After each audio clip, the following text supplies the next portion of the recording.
მოგესალმებით, განვაგრძობთ ჩვენს ეთერში საპრეზიდენტო კანდიდატებს შორის დებატებს. დღეს გაიმართება ბოლო დებატები ამ წინა საარჩევნო პროცესში.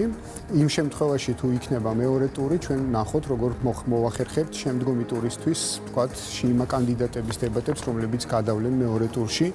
თუმცა მანამდე დღევანდელ დღეს ჩვენთან არიან კვალიფიციური სუბიექტები, სამწუხაროდ უნდა ყოფილიყო 8 სუბიექტი, ასე გადანაწილდა წილისყრით მათი რიგითობა, თუმცა დღევანდელ დებატებს ესწრება მხოლოდ 3 კანდიდატი. მე ასევე შეგახსენებთ, რომ ჩვენი გადაცემის მოსმენა შეგიძლიათ საქართველოს რადიოს ეთერში FM 102-სა და 4-ზე და ასევე მოგახსენებთ, რომ მიმდინარეობს ჩვენი გადაცემის სინქრონული თარგმანი აზერბაიჯანულ და სომხურ ენებზე. ჩვენს მომხმარებელს აქვს საშუალება set-top box-ის გამოყენებით შეცვალონ მათთვის სასურველ ენაზე გადართონ და მოისმინონ ეს დებატები და ასევე უზრუნველყოფილია სურდო თარგმანი. ახლა კი მე წარმოგიდგენ ჩვენ სტუმრებს. პარტია თავისუფალი საქართველოს პრეზიდენტობის კანდიდატი ბატონი კახა კუკავა, ნომერი 21. პარტია თავისუფალი დემოკრატების პრეზიდენტობის კანდიდატი ბატონი დავით უსუფაშვილი, ნომერი 25. პოლიტიკური გაერთიანება ახალი ქრისტიან დემოკრატების პრეზიდენტობის კანდიდატი ბატონი ლევან ჩხეიძე, ნომერი 40. ბატონები, მოგესალმებით, დიდი მადლობა მობრძანებისთვის და იმისთვის, რომ თქვენს ამომრჩეველს დღეს გაუზიარებთ თქვენს ხედვებს, გასცემთ პასუხს იმ კითხვებს, რომელსაც დავსვამ მე და ასევე შეგახსენებთ, რომ კითხვის დასმის შესაძლებლობა გექნებათ ერთმანეთთან თქვენც. მე მოკლედ მოგახსენებთ იმ წესების შესახებ, რომელთაც ჩვენ მუშაობთ ამ დებატებში. მოგესალმებით, რომ დასაწყისისათვის თქვენ თითოეულ თქვენგანს გექნება თითო წუთი იმისთვის, რომ წარსდგეთ ამომრჩევლის წინაშე, წარუდგინოთ საკუთარი თავი, ხოლო შემდეგ გადავალთ კითხვა-პასუხის რეჟიმზე, კითხვა-პასუხის გვექნება 5 რაუნდი, აქედან 4 რაუნდი არის ჩემი კითხვები თქვენთან, ძირითადად არის ერთი შინაარსის მატარებელი კითხვები, თუმცა შესაძლოა რაღაც გარკვეული წახნა გიქონდეს თქვენი საარჩევნო პროგრამიდან გამომდინარე. და ასევე გაქვთ ერთი რაუნდია, სადაც თქვენ კითხვა-პასუხი შეგიძლიათ კითხვები დაუსვათ ერთმანეთს, თითო კითხვა ერთ კანდიდატს ეძლევა ამის შესაძლებლობა.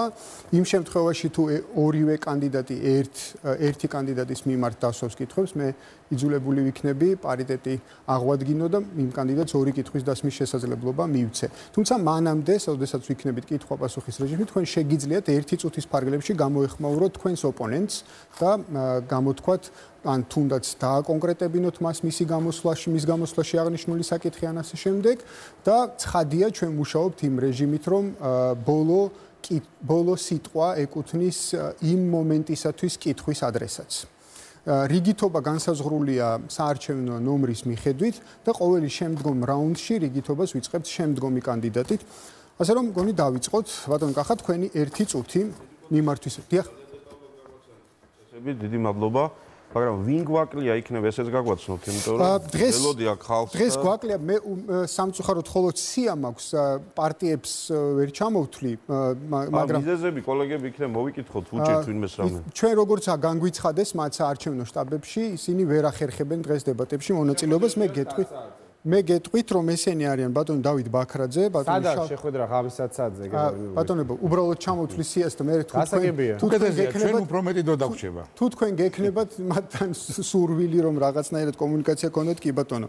ბატონი დავით ბაქრაძე, ბატონი შალვა ნათელაშვილი, ბატონი ირაკლი გორგაძე, ბატონი ზვიად ბაღდავაძე და ქალბატონი თამარ ცხორაგაული არ ესწრება დღეს ჩვენს დებატებს.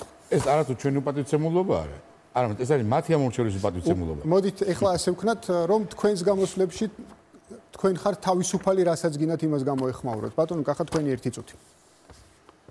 ძალიან დიდი მადლობა. 28 ოქტომბერი ეს არის ბევრად უფრო მეტი ვიდრე უბრალოდ არჩევნები.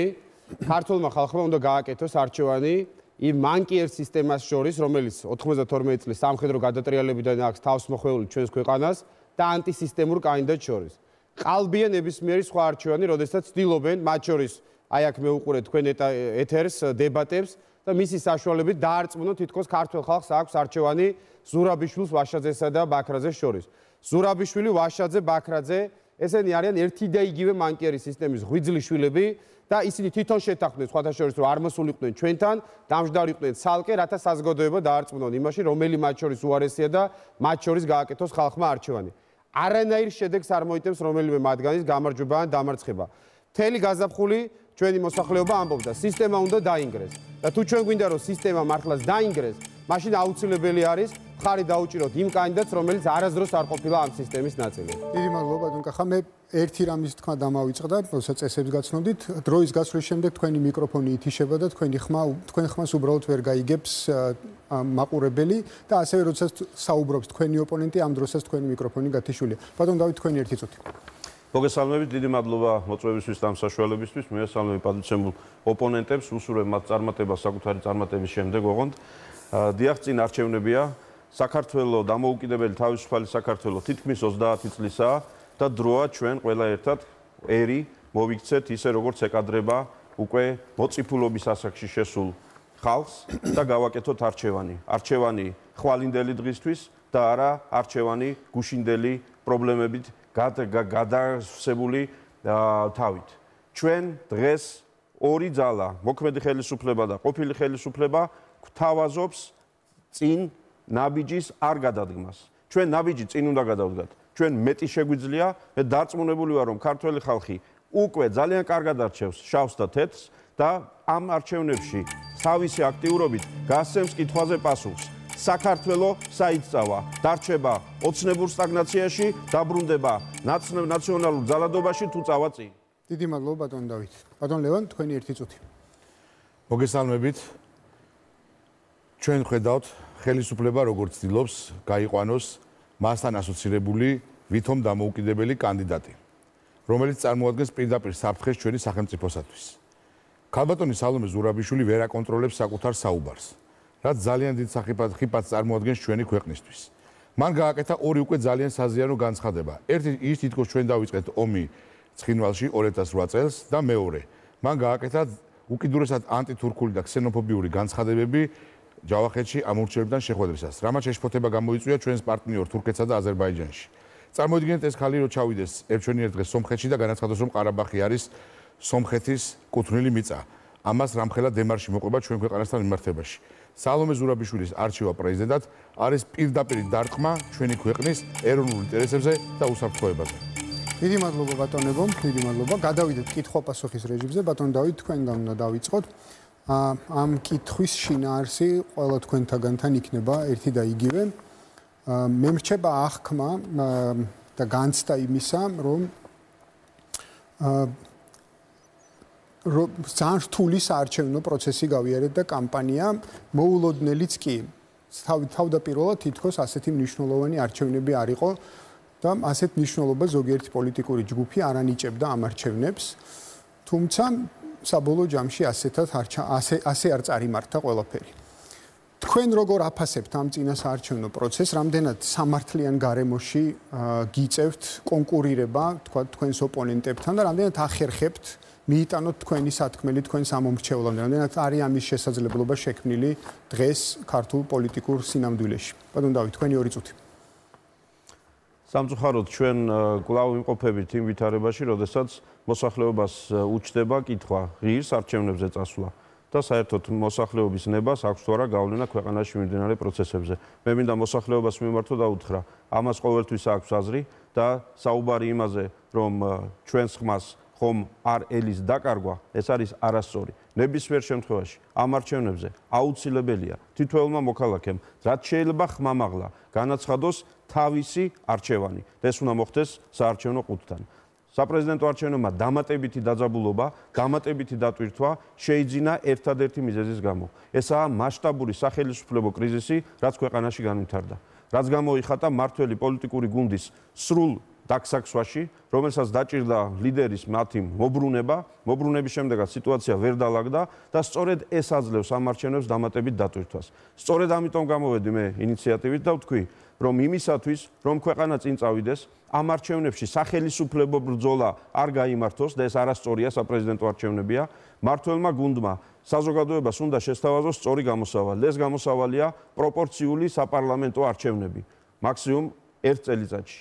ეს იქნებოდა ამ არჩევნებისთვის იმ დამატებითი დაძაბულობის მოხსნის სწორი გზა, ასევე ეს იქნებოდა სწორი გზა იმისთვის, რომ ქართული ოცნება, რომელიც ხელისუფლებას ვერ უმკლავდება, ამ ქაოსში შეიყვანა ქვეყანა და ის განცდაც კი გააჩინა, რომ ხომ არ არის შესაძლებელი სააკაშვილის და მისი რეჟიმის უკან მობრუნება, აი აქამდე მოიყვანა საქმე.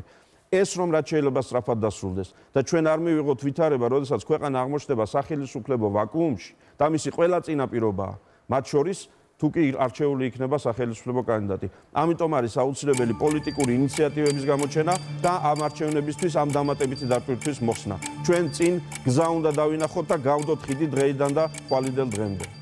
დიდი მადლობა ბატონ დავით. ბატონ ლევან, თქვენ როგორ ხედავთ ამ საარჩევნო პროცესს და ამ საარჩევნო გარემოს? რამდენად სამართლიანია, რამდენად მოახერხეთ თქვენ კომუნიკაციის სწორად აწყობას ამ მრჩეველთან, რამდენად მოგეცათ ამის შესაძლებლობა და როგორ აფასებთ, რის გამო ხდება ის, რაც ხდება თუნდაც? ჩვენ ცხოვრობთ 21 საუკუნეში, რომელიც არის ინფორმაციის და ინფორმატიკის ერა. პრაქტიკულად შეუძლებელია 21 საუკუნეში ადამიანმა აწარმოო არჩევნები საინფორმაციო საშუალებების გარეშე. მე უნდა ვთქვა, რომ პირადად მე დამითმო ყურადღება მხოლოდ და მხოლოდ საზოგადოებრივმა უწყებელმა, სადაც მე 13 ვარ ამ არჩევნებზე, დამითმო ყურადღება მხოლოდ და მხოლოდ ტელეობიექტივმა, სადაც ასევე 3-ჯერ ვიყავი პრეზიდენტობის კანდიდატის რანგში და 3-ჯერ ვიყავი სხვადასხვა რადიოში. ეს იყო რადიო თავისუფლება, რადიო მაესტრო და რადიო პალიტრა. ეს 9 გამოსვლა ეთერში იყო სულ ჩემი, ესე ვთქვათ, ურთიერთობა მედიის საშუალებით და იძულებული ვიყავი მთელი ჩემი კამპანიის ყველაზე დიდი ნაწილი მეწარმეებინა სოციალური მედიის Facebook-ის მეშვეობით. მადლობა მარკ ზუკერბერგს. განსხვავებით ჩვენი მედიის წარმომადგენლებისგან. დანარჩენი სხვა მედია, ასე ვთქვათ, მედია კომპანიები ქართული საერთოდ აწარმოებდნენ ისეთ მედია პოლიტიკას, თითქოს 3 კანდიდატი იყვის ქვეყანაში კენჭს და თითქოს დანარჩენი კანდიდატები ბუნებაში არ ვარსებობთ. მე გითხარით, რომ სულ მედიაში ვიყავი 9-ჯერ გამოსული და ერთხელ ჟურნალში დაწერეს ჩემზე სტატია. მაშინ, როდესაც 9-ჯერ თითო მათგანი, როგორც მინიმუმ, გამოდიოდა ერთ საინფორმაციო გამოშვებაში. ეს იქნებოდა სპორტი, ეს იქნებოდა კულტურა, მეცნიერება, პოლიტიკა, არ ქონდა ამას მნიშვნელობა, კულინარია და ასე შემდეგ. ყველა თემაზე გამოყავდათ ეს ხოლმე 3 კანდიდატი და ალაპარაკებდნენ ამათ. გარდა ამისა, აბსოლუტურად არათანაბარი გარემო არის და მე ვიტყოდი კანდიდატების დაფინანსების კუთხით. აი როგორ წარმოგიდგენიათ ქვეყანაში, სადაც არის ამხელა ეკონომიკური ვარდნა, ბიზნესმენთა ამხელა კოჰორტები და არმიები აფინანსებენ ხელისუფლების მიერ მხარდაჭერილ კანდიდატს. და პრაქტიკულად დარწმუნებული ვარ ბატონ კახასთანაც თუ არის მიზერული შემოწირულობები იქნება, ასევე ბატონ დავითთანაც და იგი თუნდაც ჩემთან და სხვა ნებისმიერ კანდიდატთან. მაშინ როდესაც 10,000-ობით ლარს ძალიან საეჭვო გზით და ფორმით გაუკვეველი თუ გარკვეული პირები წირავენ ქალბატონის სალომეს საარჩევნო კამპანიას. დიდი მადლობა. ბატონ კახა. ის რა პრობლემებზეც ისაუბრა ბატონმა ლევანმა. თქვენ როგორ ხედავთ ამას? და რამდენ კანდიდატ შეიძლება დაუთმოს მედიამ დრო, რამდენ კანდიდატ შეიძლება გადაუხადოს შესწიროს ფული, თქვა ბიზნესმა და ასე შემდეგ. როგორ შეიძლება ეს ყველაფერი სხვანაირად გადანაწილდეს ჩვენს არსებულ რეალობაში? დიდი მადლობა, მე მიმაჩნია, რომ ნამდვილად არის არათანაბარი საარჩევნო გარემო, დავეთანხმები ორივე ჩემს ოპონენტს. კარგი იქნებოდა, რა თქმა უნდა, რომ ბატონი დავითი ამ პოზიციაზე ყოფილიყო მაშინაც, როცა იყო პარლამენტის თავმჯდომარე და ჩვენ ვაპროტესტებდით მაშინ არსებულ საარჩევნო გარემოს, მაგრამ ჯობს გვიად ვიდრე არასდროს. პირველი და მთავარი აქ ისაუბრეს ჩემმა ოპონენტებმა მედიაზე. პირდაპირ უნდა ვთქვათ, რომ 4 ლიბერალური არხი, რუსთავი 2, მაესტრო, იმედი და ტევ პირველი, ეს არის გადაქცეული ბოკერიას პრეს-ცენტრად. ეს არ არის არანაირი ჟურნალისტიკა. ისინი აშუქებენ ყოველგვარი კანონის, მათ შორის საარჩევნო კანონის და მაუწყებლობის შესახებ კანონის მოთხოვნების უხეში დარღვევით, მხოლოდ 3 კანდიდატს, რომელიც არის ბიძინა ივანიშვილის მიერ სანქცირებული და იცით რომელი არის ეს 3 კანდიდატი. ჩვენ გუშინ მოვიგეთ პროცესი კომუნიკაციების კომისიაში 1500 ლარით დავაჯარიმეთ უკვე ტელეიმედი და მაესტრო და ვაგზავნეთ პროცესს რუსთავი 2-ის და ტევ პირველის წინააღმდეგ და საბოლოო მიზანი არის ის, რომ ამ არხებმა დაკარგონ ის ლიცენზიები, რომელიც მათ აქვთ, იმიტომ რომ ეს არხები არ ასრულებენ იმ მთავარ ფუნქციას, რაც არის ამ ლიცენზიაში. არ შეიძლება ტელევიზია, რომელიც არის სახელმწიფოს მიერ ლიცენზია მინიჭებული, ახორციელებდეს ერთი კონკრეტული პარტიის პრეს-ცენტრის ფუნქციას.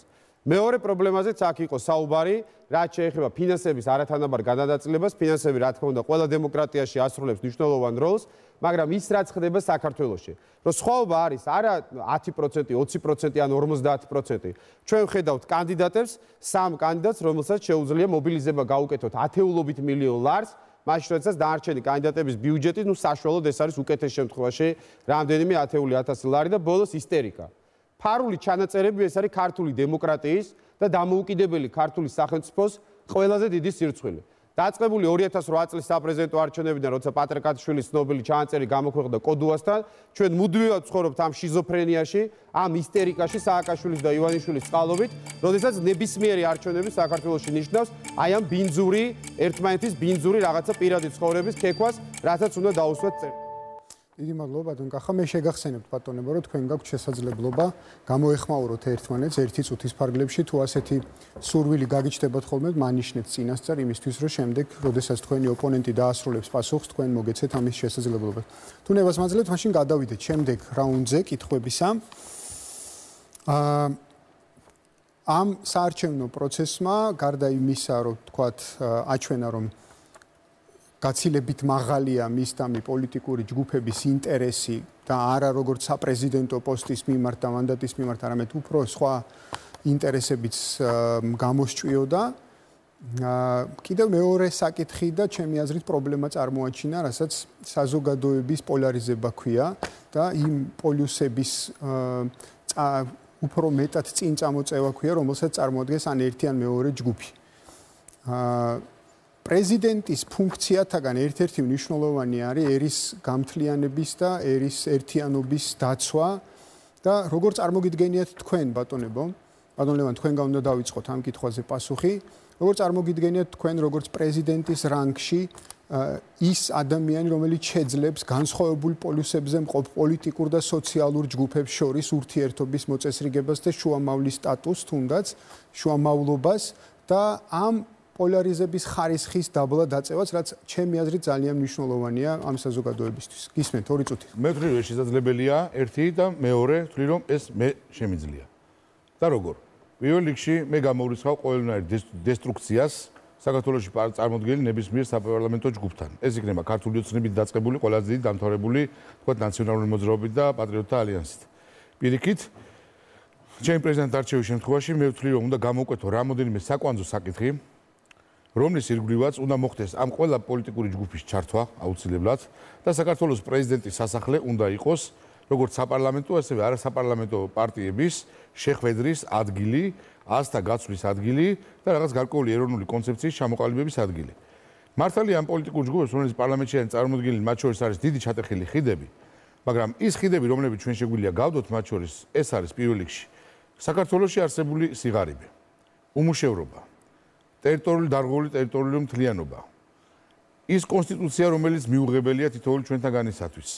და მათ შორის ამ კონსტიტუციაში მაგალითად ერთ-ერთ გულისხმობ პრეზიდენტის ხმოსნების მიერ არჩევა და ასე შემდეგ. ანუ არსებობს ძალიან ბევრი საკითხი, რაც მნიშვნელოვანია ყველა წარმოდგენილი პოლიტიკური ჯგუფისათვის. შესაბამისად, ამ ეროვნულ ინტერესებზე დაყრდნობით, კომპრომისების გზით, ნეიტრალური არბიტრის ჩარევის კუთხით, გულისხმობ საქართველოს პრეზიდენტს, შესაძლებელია თემატურ საკითხებზე, აქ არ არის ლაპარაკი ის, რომ ერთმანეთს ჩაეხუტონ, გადაკოცნონ და ძმები გახდნენ ამის შემდეგ ეს ყველა პარტია. არავითარ შემთხვევაში, მათ უნდა გააგრძელონ დამოუკიდებელი ცხოვრება თავის გზით, ოღონდ ამ საკვანძო ეროვნულ საკითხებზე, რომ ჩვენ შვილებს ჰქონდეთ უკეთესი განათლება, ჩვენი ქვეყანა იყოს უკეთესად დაცული, ჰქონდეს მზარდი ბიზნესი, გავზარდოთ მთლიანი შიდა პროდუქტი, დავძლიოთ სიღარიბე, შევამციროთ უცხოელთა შემოდინება საქართველოში, შევამციროთ ჩვენი ისე ვთქვათ შრომის უნარიანი ახალგაზრდობის გადინება საზოგადოებაში, ეს საკითხებია, რომელზედაც შეგვიძლია დავждეთ, ერთად ვიმსჯელოთ, ჩამოვაყალიბოთ გეგმა და ერთად შევასრულოთ. დიდი მადლობა, ბატონ ლევან. ვისარგებლებ წამყვანის ფუნქციით და ჩაგეკითხებით უბრალოდ.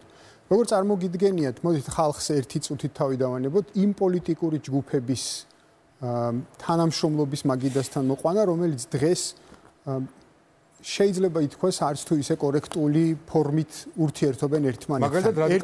მაგალითად რადიკალურად დაპირისპირებული პატრიოტთა ალიანსი და რადიკალურად მასთან დაპირისპირებული ნაციონალური მოძრაობა. ამ ორმა პოლიტიკურმა პარტიამ დღევანდელ პარლამენტში ძალიან ბევრ საკითხთან დაკავშირებით, მათ შორის მოდი თქვათ, კონსტიტუციას არც ერთმა არ მისცა ხმა. მაგრამ ერთმანეთი არ უყვართ, ხო? მაგრამ საერთო ინტერესი გაჩნდა. დროებით საგამოძიებო კომისიასთან, სალარიძესთან დაკავშირებით, სალარიძის საქმესთან, ხო? მიუხედავად იმისა, რომ მათ ერთმანეთი არ უყვართ, დააფიქსეს საერთო პოზიცია და თქვენს, რომ ჩვენ არ ვენდობით ამ კომისიას, ამ გამოძიებას და არ მიიღეს ამ გამოძიებაში მონაწილეობა. და იქ კიდე ძალიან ბევრი სხვა საკითხი, როდესაც სხვადასხვა მოტივაციით, რადიკალურად განსხვავებული მოტივაციით დააფიქსეს ერთ და იგივე პოზიცია. ანუ ეს რას ნიშნავს?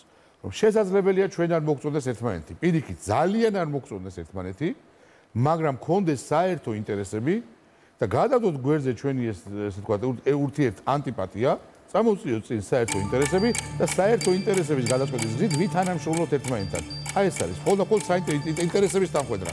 დიდი მადლობა, ბატონ კახა, თქვენ ამდენად აფასებთ ისე როგორც მე აღწერე ვითარება პოლარიზებასთან დაკავშირებით და რა შეგიძლიათ თქვენ გააკეთოთ როგორც არჩეულმა პრეზიდენტმა თუ თქვენ აგირჩევენ პრეზიდენტად.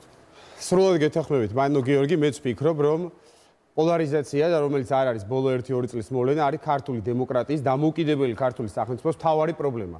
არსად არ ხდება სხვა ქვეყანაში არჩევნების წინ, რომ ერთმანეთს ჯაშუშებად განიხილავდნენ პოლიტიკური ძალები და არჩევნების შემდგომ არავინ არ ულოცავდეს ერთმანეთს გამარჯვებას.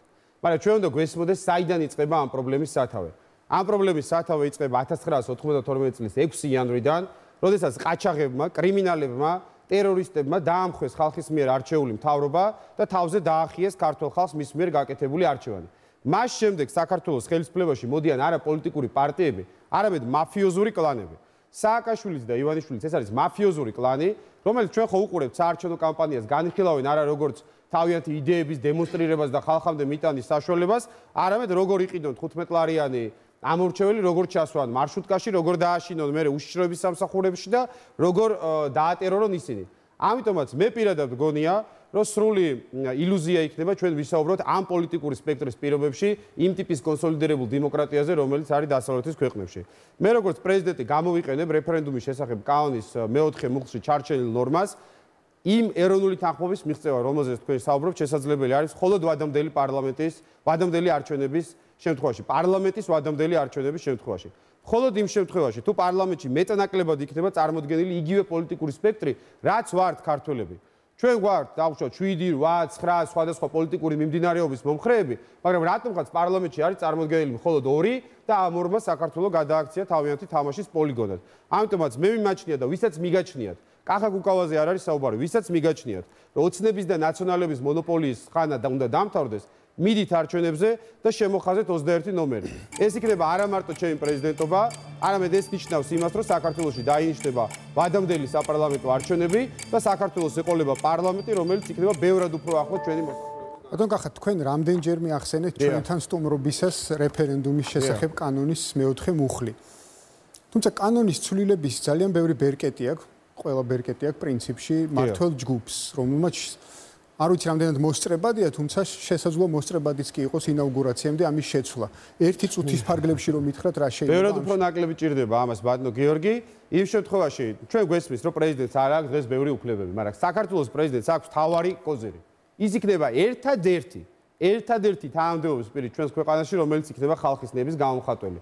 მის უკან იდგება საქართველოს მოსახლეობის უდიდესი ნაწილი არჩევანი. ეს ბევრად უფრო მნიშვნელოვანი არის, ვიდრე ყველა დანარჩენი უფლება. მე მოგიყვანთ სომხეთის მაგალითს. სომხეთის დღევანდელ ლიდერს ფაშინიანს პარლამენტში ყავს 8 დეპუტატი და იქაური დინარაძეები და თალაკვაძეები, იქაც კონსტიტუციურ უმრავლესობაში არიან, შეეცადნენ, რომ ამის გამო მოეწყოთ მისთვის ობსტრუქცია. მაგრამ ფაშინიანმა დაუძახა სომხეთს ერევნის ცენტრში, გამოვიდა მთელი სომხეთი და სომეხმა თალაკვაძეებმა და ფაშინიანებმა, ვინც არიან დინარაძეებმა დაიხიეს უკან. აი ზუსტად ასე მოვიქცევი.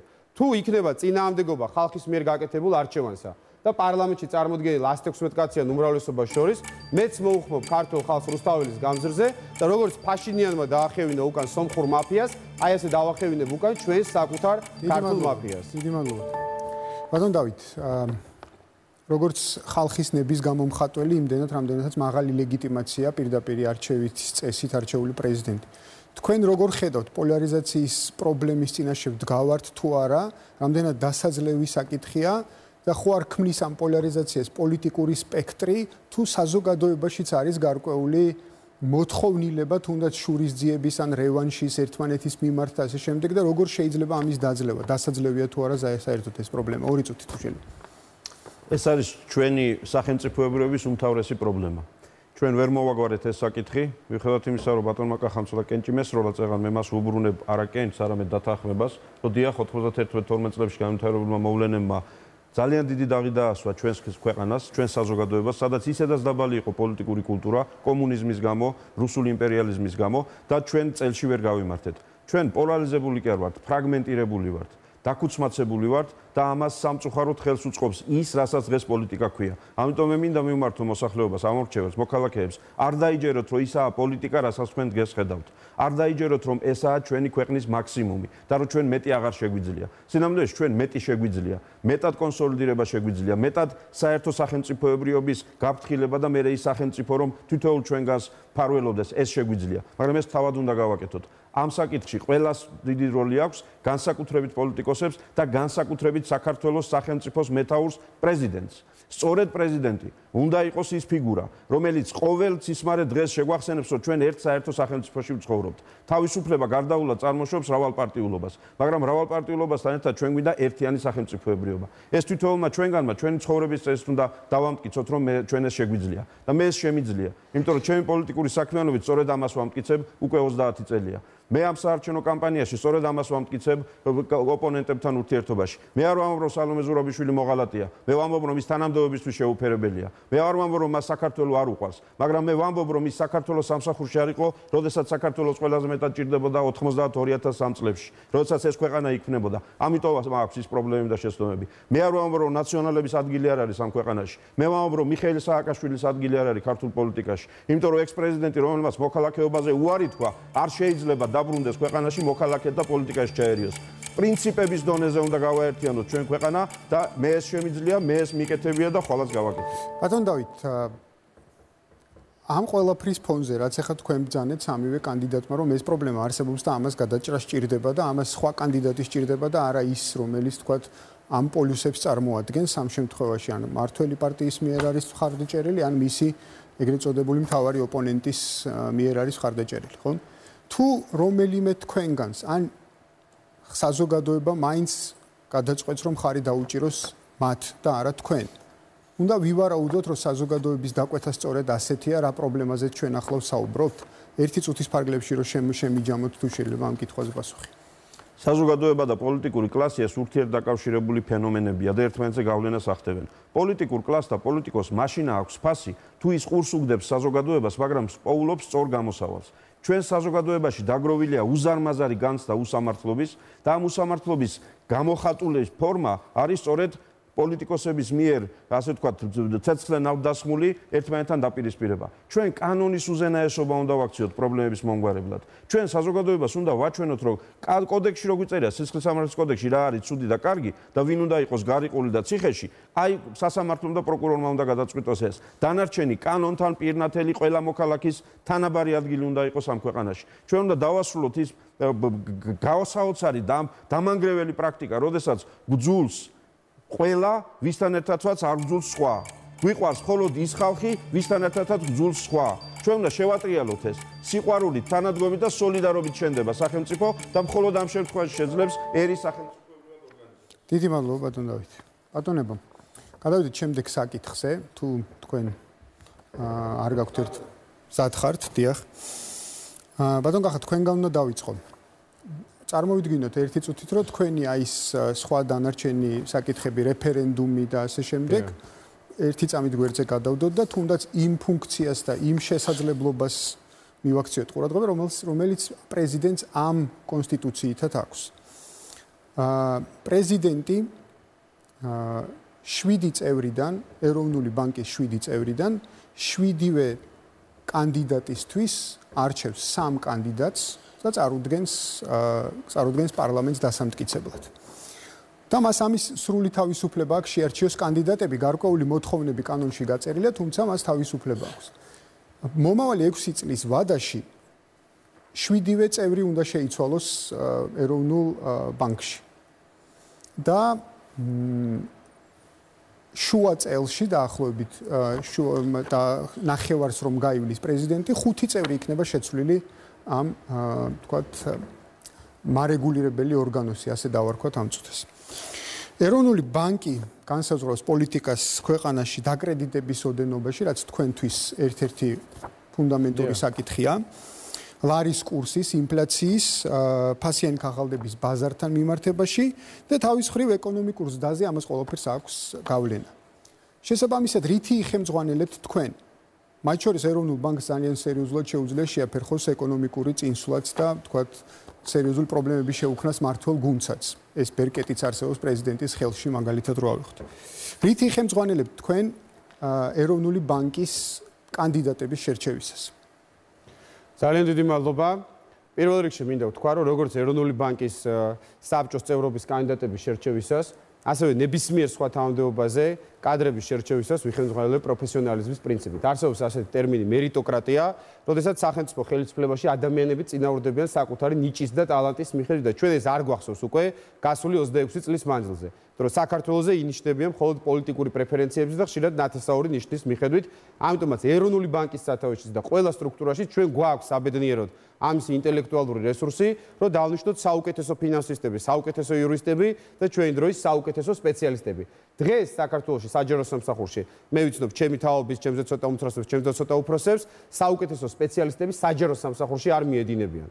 ეროვნულ ბანკთან დაკავშირებით გამოვყოფ ორ ძირითად ფუნქციას, რომელიც შინაარსობრივად ჩემთვის იქნება ასევე განსაზღვრული ამ კანდიდატების შერჩევის დროს. პირველი, ეს შეეხება იმას, რომ მუდმივად არსებობს ჩვენ საზოგადოებაში კითხვები, რომ ეროვნული ვალუტის კურსის ვარდა სხვა ობიექტურ ფაქტორებთან ერთად გამოწვეული არის გარკვეული სპეკულაციებით. ფინანსურ ბაზარზე და დღემდე მე არ მომისმენი არც ბანკის პრეზიდენტის და არც ბანკის საბჭოს რომელიმე წევრის არც ერთი კვალიფიციური კომენტარი არის ეს ცალსახად გამორიცხული თუ ჩვენ შეგვიძლია ვივარაუდოთ რომ კომერციული ბანკების ბაზარზე თამაშის შედეგად ხდება ის რომ წარმოუდგენლად სწრაფად უფასურდება ჩვენი ეროვნული ვალუტა. და გარდა ამისა ეროვნული ბანკი არის ამ სფეროში, საბანკო სფეროში მარეგულირებელი ორგანო პარალელურად კანონის მიხედვით. აქედან გამომდინარე ჩვენი პროგრამიდან გამომდინარე, დიახ, ნამდვილად მე ვფიქრობ, სწორედ ეროვნული ბანკი უნდა დაიბრუნოს მან ის ფუნქცია, რაც ჰქონდა შორეულ წარსულში 15-17 წლის წინ, რომ არეგულიროს საპროცენტო განაკვეთები, რომელიც დღეს საქართველოში 10-ჯერ 12-ჯერ უფრო მაღალი არის ვიდრე ევროპის ნებისმიერ ქვეყანაში და უზრუნველყოს ბანკების მიერ ჩატარებულ სხვა ოპერაციებზე, მათ შორის უძრავი ქონების ნულოვან აუქციონებზე გაყიდვის დროს იმ სამართლებრივი და კონსტიტუციური პრინციპების დაცვა, რომელიც უზრუნველყოფს სესხებელსა და მოვალეს შორის პარიტეტის დაცვას და არა მხოლოდ ერთ-ერთი მათგანის უფლებების. დიდი მადლობა, ბატონ დავით, თქვენ რითი ხელმძღვანელებთ ამ კანდიდატების შერჩევისას? რა არის ის პრინციპები, რომელზეც ისურვებდით, რომ გაეკეთებინათ საკუთარი აქცენტები ან ადვოკატირება გაეწიათ იმ ადამიანებს, ვისაც თქვენ შეარჩევთ ამ თანამდებობას? ნომერი პირველი, რასაც გავაკეთებდი, ჩავხედავდი საკუთარ კომპეტენციას კიდევ ერთხელ იმ სახელმწიფოებრივი საკითხების გადაწყვეტაში, რომელიც სხვადასხვა ორგანოებს ევალებათ. იმიტომ რომ ხელისუფლების დანაწილების პრინციპი ეს არის ამოსავალი წერტილი იმისთვის, რომ ქვეყანა და სახელმწიფო სწორად იმართებოდეს. ამაში რას გულისხმობ მე? ვინ რა ფუნქციას ასრულებს? პრეზიდენტია ის თანამდებობის პირი, რომელმაც უნდა განსაზღვროს ვალუტის კურსი, რა თქმა უნდა არა. პრეზიდენტია ის თანამდებობის პირი, რომელმაც უნდა უზრუნველყოს, რომ ამ საკითხის გამსაზღვრელი ადამიანები არიან დამოუკიდებელი, იმიტომ რომ კონსტიტუციაში წერია, რომ ეროვნული ბანკი დამოუკიდებელია, ეს არ ნიშნავს იმას, რომ შენობა რადგან დისტანცირებულია მთავრობისგან, ესე იგი დამოუკიდებელია. ანუ ნომერი პირველი თვისება, დასანიშნი ადამიანის დამოუკიდებელ სახელმწიფო სტრუქტურაში. ეს არის მისი მართლა დამოუკიდებლობა, რომელიც დადასტურებული უნდა იყოს წლების განმავლობაში ძალიან ბევრ მომენტში და ბევრ საკითხში. მეორე, რა თქმა უნდა, პროფესიონალიზმი. რამდენად ერკვევა ის ადამიანი იმ სფეროში, რომელსაც ვანდობთ. ჩვენ ძალიან ხშირად ასეთ ორგანოებში გავამწესებთ ხოლმე პოლიტიკურ პენსიაზე გასულ ადამიანებს, ან ვიღაცებს, ვისი ვალიცა აქვს მოქმედებულ ვითარებაში ამ პრეზიდენტს, ამ პრემიერ-მინისტრს, რომ მოვაწყოთ სადღაც იმ თბილ ადგილზე. განსაკუთრებით საბჭოს წევრებზე ითქმის ეს, ან საკონსტიტუციო სასამართლოში ასე ხდება ხშირად და ძალიან ბევრგან სხვაგან. თვითეული ადამიანი იმ ბანკშიც და საკონსტიტუციაში და სხვაგან თავად უნდა იყოს პერსონა, ავტორიტეტი იმ პროფესიულ წრეებში, რომლიდანაც ის მოდის. რა თქმა უნდა, შემდეგია უკვე რა პოლიტიკას ატარებს ბანკი. ყველაზე მნიშვნელოვანი ამ საკითხში სწორედ მთავრობისგან ეროვნული ბანკის დამოუკიდებლობის უზრუნველყოფაა. იმიტომ რომ თუ რამე პრობლემა გვაქვს ჩვენ ეროვნული ბანკის მხრიდან ან არ კეთდება, ან არასწორად კეთდება, ეს ხდება მთავრობიდან ამ წუთიერი პრობლემების გადაწყვეტის გამო, ბანკზე განხორციელებული ზეგავლენის გამო. მე ზოგადად მომხრევარ იმისი, რომ ევროასოცირების შეთანხმების სულისკვეთებიდან გამომდინარე, ჩვენ სწორი რეგულაციებით გადავდგათ პირველი და სწორი ნაბიჯები და არა დერეგულაციით და ველური კაპიტალიზმით, რომელიც ღარიბს კიდევ უფრო გააღარიბებს. დიდი მადლობა. ბატონ ლევან, თქვენ რას ფიქრობთ? რა არის თქვენი პრინციპები, რითიც იხელმძღვანელებთ ამ შემთხვევაში? ცხადია, პროფესიონალის სხვათა შორის კანონიც ავალდებულებს პრეზიდენტს, რომ მისი ეკონომიკასთან ურთიერთობა ან საფინანსო სისტემასთან ურთიერთობა გაითვალისწინოს შერჩევისას. თუმცა ის პოლიტიკა, რომელიც მან უნდა განსაზღვროს, ფისკალური პოლიტიკა იქნება ეს თუ თქვათ დაკრედიტების პოლიტიკა ეს ძალიან მნიშვნელოვნად ზემოქმედებს ჩვენ სამომრჩეველზეც და ზოგადად მოსახლეობის სოციალურ მდგომარეობას. თქვენ რითი იხელმძღვანელებთ ამ შემთხვევაში? კი ბატონო. რამდენიმე კრიტერიუმით. პირველ რიგში მოგეხსენებათ, მე ვარ პროფესიით ადვოკატი და შესაბამისად ჩემ კოლეგებიდან შევარჩევ ესე ვთქვათ ამ კანდიდატებს. მეორე აუცილებლად მართალი ბრძანდებით მათ შეხება უნდა ქონდეთ ამ სისტემასთან. მესამე მე უნდა ვიცნობდი ამ ადამიანებს პირადად კარგად დარწმუნებული უნდა ვიყო მათ პროფესიონალიზმსა და პატრიოტიზმში და აუცილებლად ვინაიდან მე თვითონ ვარ მემარჯვენე შეხედულებების მატარებელი ადამიანი ძირითადად აუცილებლად ეროვნულ ბანკმა ჩემისას უნდა გაატაროს მემარჯვენე ფინანსური პოლიტიკა და შესაბამისად ამ ფაქტორსაც გავითვალისწინებდი და ამასობაში სანამ ბატონები ამაზე საუბრობდნენ რამოდენიმე კანდიდატის თქვათ სახელი და გვარით ჩემი ესე ვთქვათ კოლეგებთა კორპუსიდან უკვე აუმიტივდა თავში ერთი 5 უკვე თუმცა შემიძლია დავასახელო მათ სახელები და გვარები ხა მე შეგახსენებთ რომ თუ ის კანდიდატები არ იქნებიან ეკონომიკური ან ფინანსური სივრციდან მხოლოდ 2 კანდიდატის დასახელება შეგიძლიათ დანარჩენი 5 აუცილებლად ეკონომიკურიდან უნდა იყოს ეს უბრალოდ რომ გაითვალისწინოს. კი ბატონო ეს ადამიანები კიდევ ვინცაც მე ვსაუბრობ არიან პროფესიით ადვოკატები იურისტები მაგრამ ფინანსური სამართლის სპეციალისტები და ფინანსური სამართალში გამოცდილები მაგალითად შემიძლია დავასახელო ჩვენთვის კარგად ცნობილი კაკო ჩარგეიშვილი შემიძლია დავასახელო იგივე როინ მიგრიაული შემიძლია დავასახელო ირაკლი კორძახია, გოჩა სვანიძე, ქეთევან კვარცხავა, მაგალითად ამ კონტინგენტიდან მე შევავსებდი აი ამ ასე ვთქვათ აი ამ ადამიანების სახელები და გვარები უცბად ამოტვიდდა ჩემს მეხსიერებაში. აი ამ ადამიანებს ავადგენდი მაგალითად ამ თანამდებობაზე. დიდი მადლობა ბატონო. კი ბატონო, ერთი წუთი გაქვთ. ესე იგი კოლეგას პრეზიდენტობის კანდიდატს ბატონ ლევანს მინდა ვთხოვო რომ ეს ძალიან მართლაც კვალიფიციური და ავტორიტეტული იურისტები იქნებ სხვა უფრო შესაფერი საქმისთვის შევინახოთ.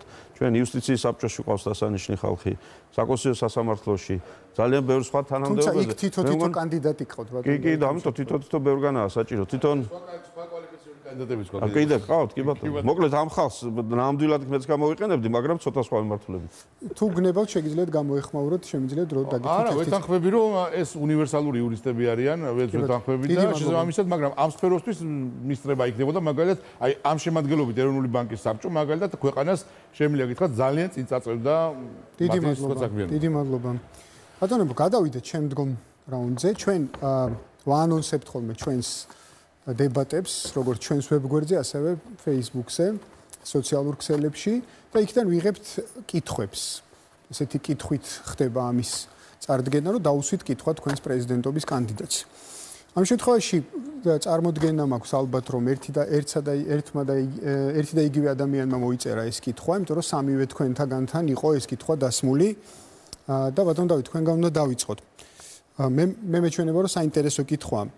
თქვენი აზრით როგორ შეიძლება საქართველოს ფუნდამენტურად გადაჭრას ეროვნული უსაფრთხოების საკითხი?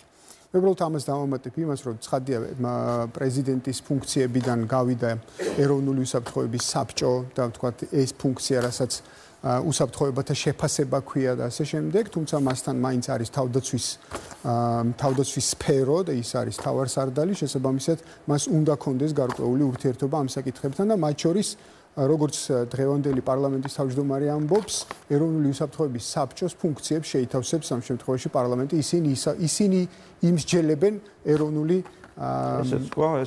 უსაფრთხოების კონცეფციის შესახებ. თუ შეიძლება თქვენგან დავიწყოთ, რა უნდა ქნა საქართველოს იმისთვის, რომ უზრუნველყოს საკუთარი ეროვნული უსაფრთხოების დაცვა. 2 წუთი. ამ თემაზე მე წინასაარჩევნო პროცესში ბევრი ვისაუბრე ამ მრჩეველთან, იმიტომ რომ სწორედ ეს საკითხებია უშუალოდ პრეზიდენტის კომპეტენციაში. ძალიან ბევრი სხვა მნიშვნელოვანი თემა, სოციალური უმუშევრობა, განათლება, რა თქმა უნდა, ამაზე მე პოზიციები მაქვს, მაგრამ უნდა გავმიჯნოთ ერთმანეთისგან დაპირება და პოზიცია. უსაფრთხოების სფერო ეს ის სფეროა, სადაც პრეზიდენტს უნდა კონდეს დაპირებები და ძალიან კონკრეტული ხედვა. მე არ შევჩერდები იმაზე, რომ საქართველოს უნდა გააგრძელოს ის კურსი, რომელიც სხვათა შორის ერთადერთია, რომელიც ხელისუფლების ცვლილების მიუხედავად მემკვიდრეობით შევინარჩუნეთ და ესაა პროდასავლური, პროევროპული კურსი, ჩვენი უსაფრთხოების სისტემის დანახვა დემოკრატიული ევროპული ოჯახის კონტექსტში, დღეს ამას ნატო ქვია, ხვალ შეიძლება სხვა რამე ერქვას, მაგრამ ჩვენი მზერა აქეთ უნდა იყოს მიპყრობილი. მაგრამ ჩვენ შიგნით გვაქვს ძალიან ბევრი რამ გასასწორებელი. იყო უდიდესი შეცდომა უშიშროების საბჭოს გაუქმება და ამ კინკლაობას გადაყვა ეს მნიშვნელოვანი ორგანო. ჩემი ერთ-ერთი ძალიან სერიოზული საქმე იქნება დავარწმუნო უმრავლესობა, სხვადასხვა პარტიები, თანამდებობის პირები, რომ უშიშროების საბჭო არის აღსადგენი ცხადია პრემიერ-მინისტრს შექმნილ კონსტიტუციურ ვითარებაში მეტი უფლებამოსილება უნდა ქონდეს ამ სფეროში, მაგრამ თავად ორგანო უნდა არსებობდეს, რომელიც სწორედ ამ თვალით უყურებს ყველაფერს აბსოლუტურად, შიდა პოლიტიკას, გარე პოლიტიკას. მეორე, ძალიან მნიშვნელოვანია პრეზიდენტის როგორც მთავარსარდლის როლი და სტატუსი. ოკუპაციის პირობებში მყოფი ქვეყნის პრეზიდენტი მთავარსარდალი არ შეიძლება შემოიფარგლებოდეს საჯარისო ნაწილებში მისვლით და მოსვლით და ჯარისკაცებისგან ფიცის მიღებით. ამ ჩვენს ვითარებაში ყოფი პრეზიდენტის ამოცანაა თვითეული მოქალაქე აღავსოს ქვეყნის და სამშობლოს დაცვის ენთუზიაზმით, ძალიან კონკრეტული ქმედებებით. მე ვიქნები მომხრე იმისა, რომ თითოეულ მოქალაქეს ჰქონდეს სამშობლოს დაცვის კონკრეტული ვალდებულება. არა ის, რაც ზოგადად წერია, რომ ჩვენ კონსტიტუციაში ყველა ჩვენგანი ვალდებული ვართ, ეს გავაკეთოთ. ვნახეთ აგვისტოს ომის დროს რა ქაოსი სუფევდა ამ ქვეყანაში და სამწუხაროდ ვერთვა დაგვიფარო, სხვა რომ დაგმართოს, იგივე იქნება. სისტემაა გასამართი უსაფრთხოების და მე ამას ძალიან დიდ ყურადღებას დავუთმო, იმიტომ რომ ეს პრეზიდენტის საქმეა. დიდი მადლობა ბატონ დავით. ბატონ ლევან. თქვენი ხედვა ამასთან დაკავშირებით. ეს ძალიან დიდი საკითხია. ეროვნული უსაფრთხოება თვითონ მოიცავს ძალიან ფართო სპექტრს საკითხებისა. ეროვნული უსაფრთხოება არ არის მარტო სახელმწიფოს თავდაცვა, უსაფრთხოება და შინაგანი საქმეთა ორგანოების გამართული საქმიანობა. რა თქმა უნდა, ეს მთავარი და უპირველესია. სასურსათო უსაფრთხოება, საიმიგრაციო საკითხები, ეკოლოგიური საკითხები, განათლებული მომავალი ასევე, მაგალითად გარემოს დაცვა და გარემოს ესე ვთქვათ კატაკლიზმებისათვის პრევენცია. ეს ძალიან ფართო სპექტრია და ეს არის ძალიან ცუდი რომ უშიშროების საბჭო გაუქმდა, იმიტომ რომ უშიშროების საბჭო იმისთვის არის საჭირო რომ პრეზიდენტმა უშიშროების საბჭოს წევრთან ერთად შეადგინოს სტრატეგია სახელმწიფოს უსაფრთხოების ყველა მიმართულებით. აქედან გამომდინარე, თვლი რომ ნამდვილად ვეთანხმები ბატონ დავითს რომ აღსადგენია ეროვნული უშიშროების საბჭო. ეროვნული უშიშროების საბჭოს ჰქონდა ძალიან მძიმე ისტორია საქართველოში. ზუსტად გამსახურდია რომ შეიქმნა პირველი უშიშროების საბჭო, მაგრამ რომელსაც არ დაცარდა მუშაობა. შევარდნაძის უშიშროების საბჭო იყო ძალიან არასწორი გაგებით გაგებული, ეს იყო ძალოვანი სტრუქტურების მაკოორდინირებული ორგანო. სააკაშვილის დროს უშიშროების საბჭო ეს იყო პიარ დაჯგუფება, ხოლო ქართული ოცნების ხელისუფლებაში მოსვლის შემდეგ ეს საბჭო პრაქტიკულად დაპირისპირებასა მთავრობასა და პრეზიდენტს შორის პრაქტიკულად საერთოდ ვერ ფუნქციონირებდა, ხოლო აი უკვე ბოლო შეტანილი ცვლილებებით საერთოდ ამოიღეს და გააუქმეს. რაც აბსოლუტურად დაუშვებელი და მიუღებელია ქვეყანა არსებობდეს უშიშროების საბჭოს გარეშე. ანუ ორგანოს გარეშე, რომელიც სახელმწიფოს უსაფრთხოების კონცეფციას აყალიბებს. აქედან გამომდინარე, რომ უშიშროების საბჭო უნდა აღდგეს და უნდა ჩამოაყალიბოს ქვეყნის უსაფრთხოების კონცეფცია. რა თქმა უნდა, მე პირველ რიგში განვიხილავ, რომ საქართველოს სახელმწიფო უნდა წავიდეს ნატოსკენ. ნატოსკენ ორიენტაცია უკვე უსაფრთხოების გარანტიაა. ნატოში გაწევრიანებაზე ხო საუბარი არ არის. არსებობს ეკონომიკური უსაფრთხოება, რასაც გულისხმობდა პოლიტიკური უსაფრთხოება, ევროკავშირში ინტეგრაცია, ასევე შიდა პროცესები, გულისხმობ რეზერვის აღდგენა, არმიის გაძლიერება, პოლიციის გაძლიერება, პრევენცია კატაკლიზმების და შემდეგ ანუ ეს ბევრი მიმართულებებია. ახლა ამაზე სამწუხაროდ 2 წუთში ვერ ჩავეტევი, ამას შეიძლება საათები. დიდი მადლობა ბატონ ლევან. ბატონ კახა, თქვენ რას ფიქრობთ, რა უნდა ქნას ჩვენმა ქვეყანამ საკუთარი ეროვნული უსაფრთხოების უზრუნველყოფისათვის? ერთი პუნქტი რაშიც დავეთანხმებით ჩემს ორივე ოპონენტს შეეხება უშიშროების საბჭოს აღდგენას. ნამდვილად ქვეყანას უნდა ყავდეს ასეთი ორგანო, რომელსაც არა მარტო ტექნიკური ფუნქციები აქვს, არამედ უნდა ქონდეს მაკონსოლიდირებელი ფუნქცია, როცა ქვეყანაში არის კრიზისი, ყველა სახელმწიფო ინსტიტუტი მიუხედავად იმისა, რომ შეიძლება ისინი სხვა მხრივ ერთმანეთთან იყვნენ კონკურენციაში, სახელმწიფო უსაფრთხოების საკითხებში უნდა იყვნენ კოორდინირებული. ეს ეროვნული თანხმობის საკითხის გაგრძელებაცაა, რაც თქვენ ახსენეთ და ეს ქვეყანას აუცილებლად ჭირდება. რაშიც ვერ დავეთანხმებით ჩემს ოპონენტებს არის ის, რომ ფაქტია ეს, რომ ნატო ვერ არის ჩვენი უსაფრთხოების მთავარი გარანტი. და იმ დროს, როდესაც ამერიკის პრეზიდენტი გვეუბნება, რომ საქართველოს ადგილი უახლოეს პერიოდში ნატოში არ მოიძებნება და გერმანიის კანცლერი გვეუბნება ამას, ეხლა მამუკა ბახტაძე და მიხეილ სააკაშვილი რას გვეტყვიან, არ ამგონია, რომ ძალიან მნიშვნელოვანი იყოს. თვალსაჩინო მომავალში ჩვენ უნდა უთხრათ სიმართლე ჩვენ ხალხს, საქართველოს ვერც ნატოს წევრი გახდება და ვერც მიუახლოვდება ნატოს.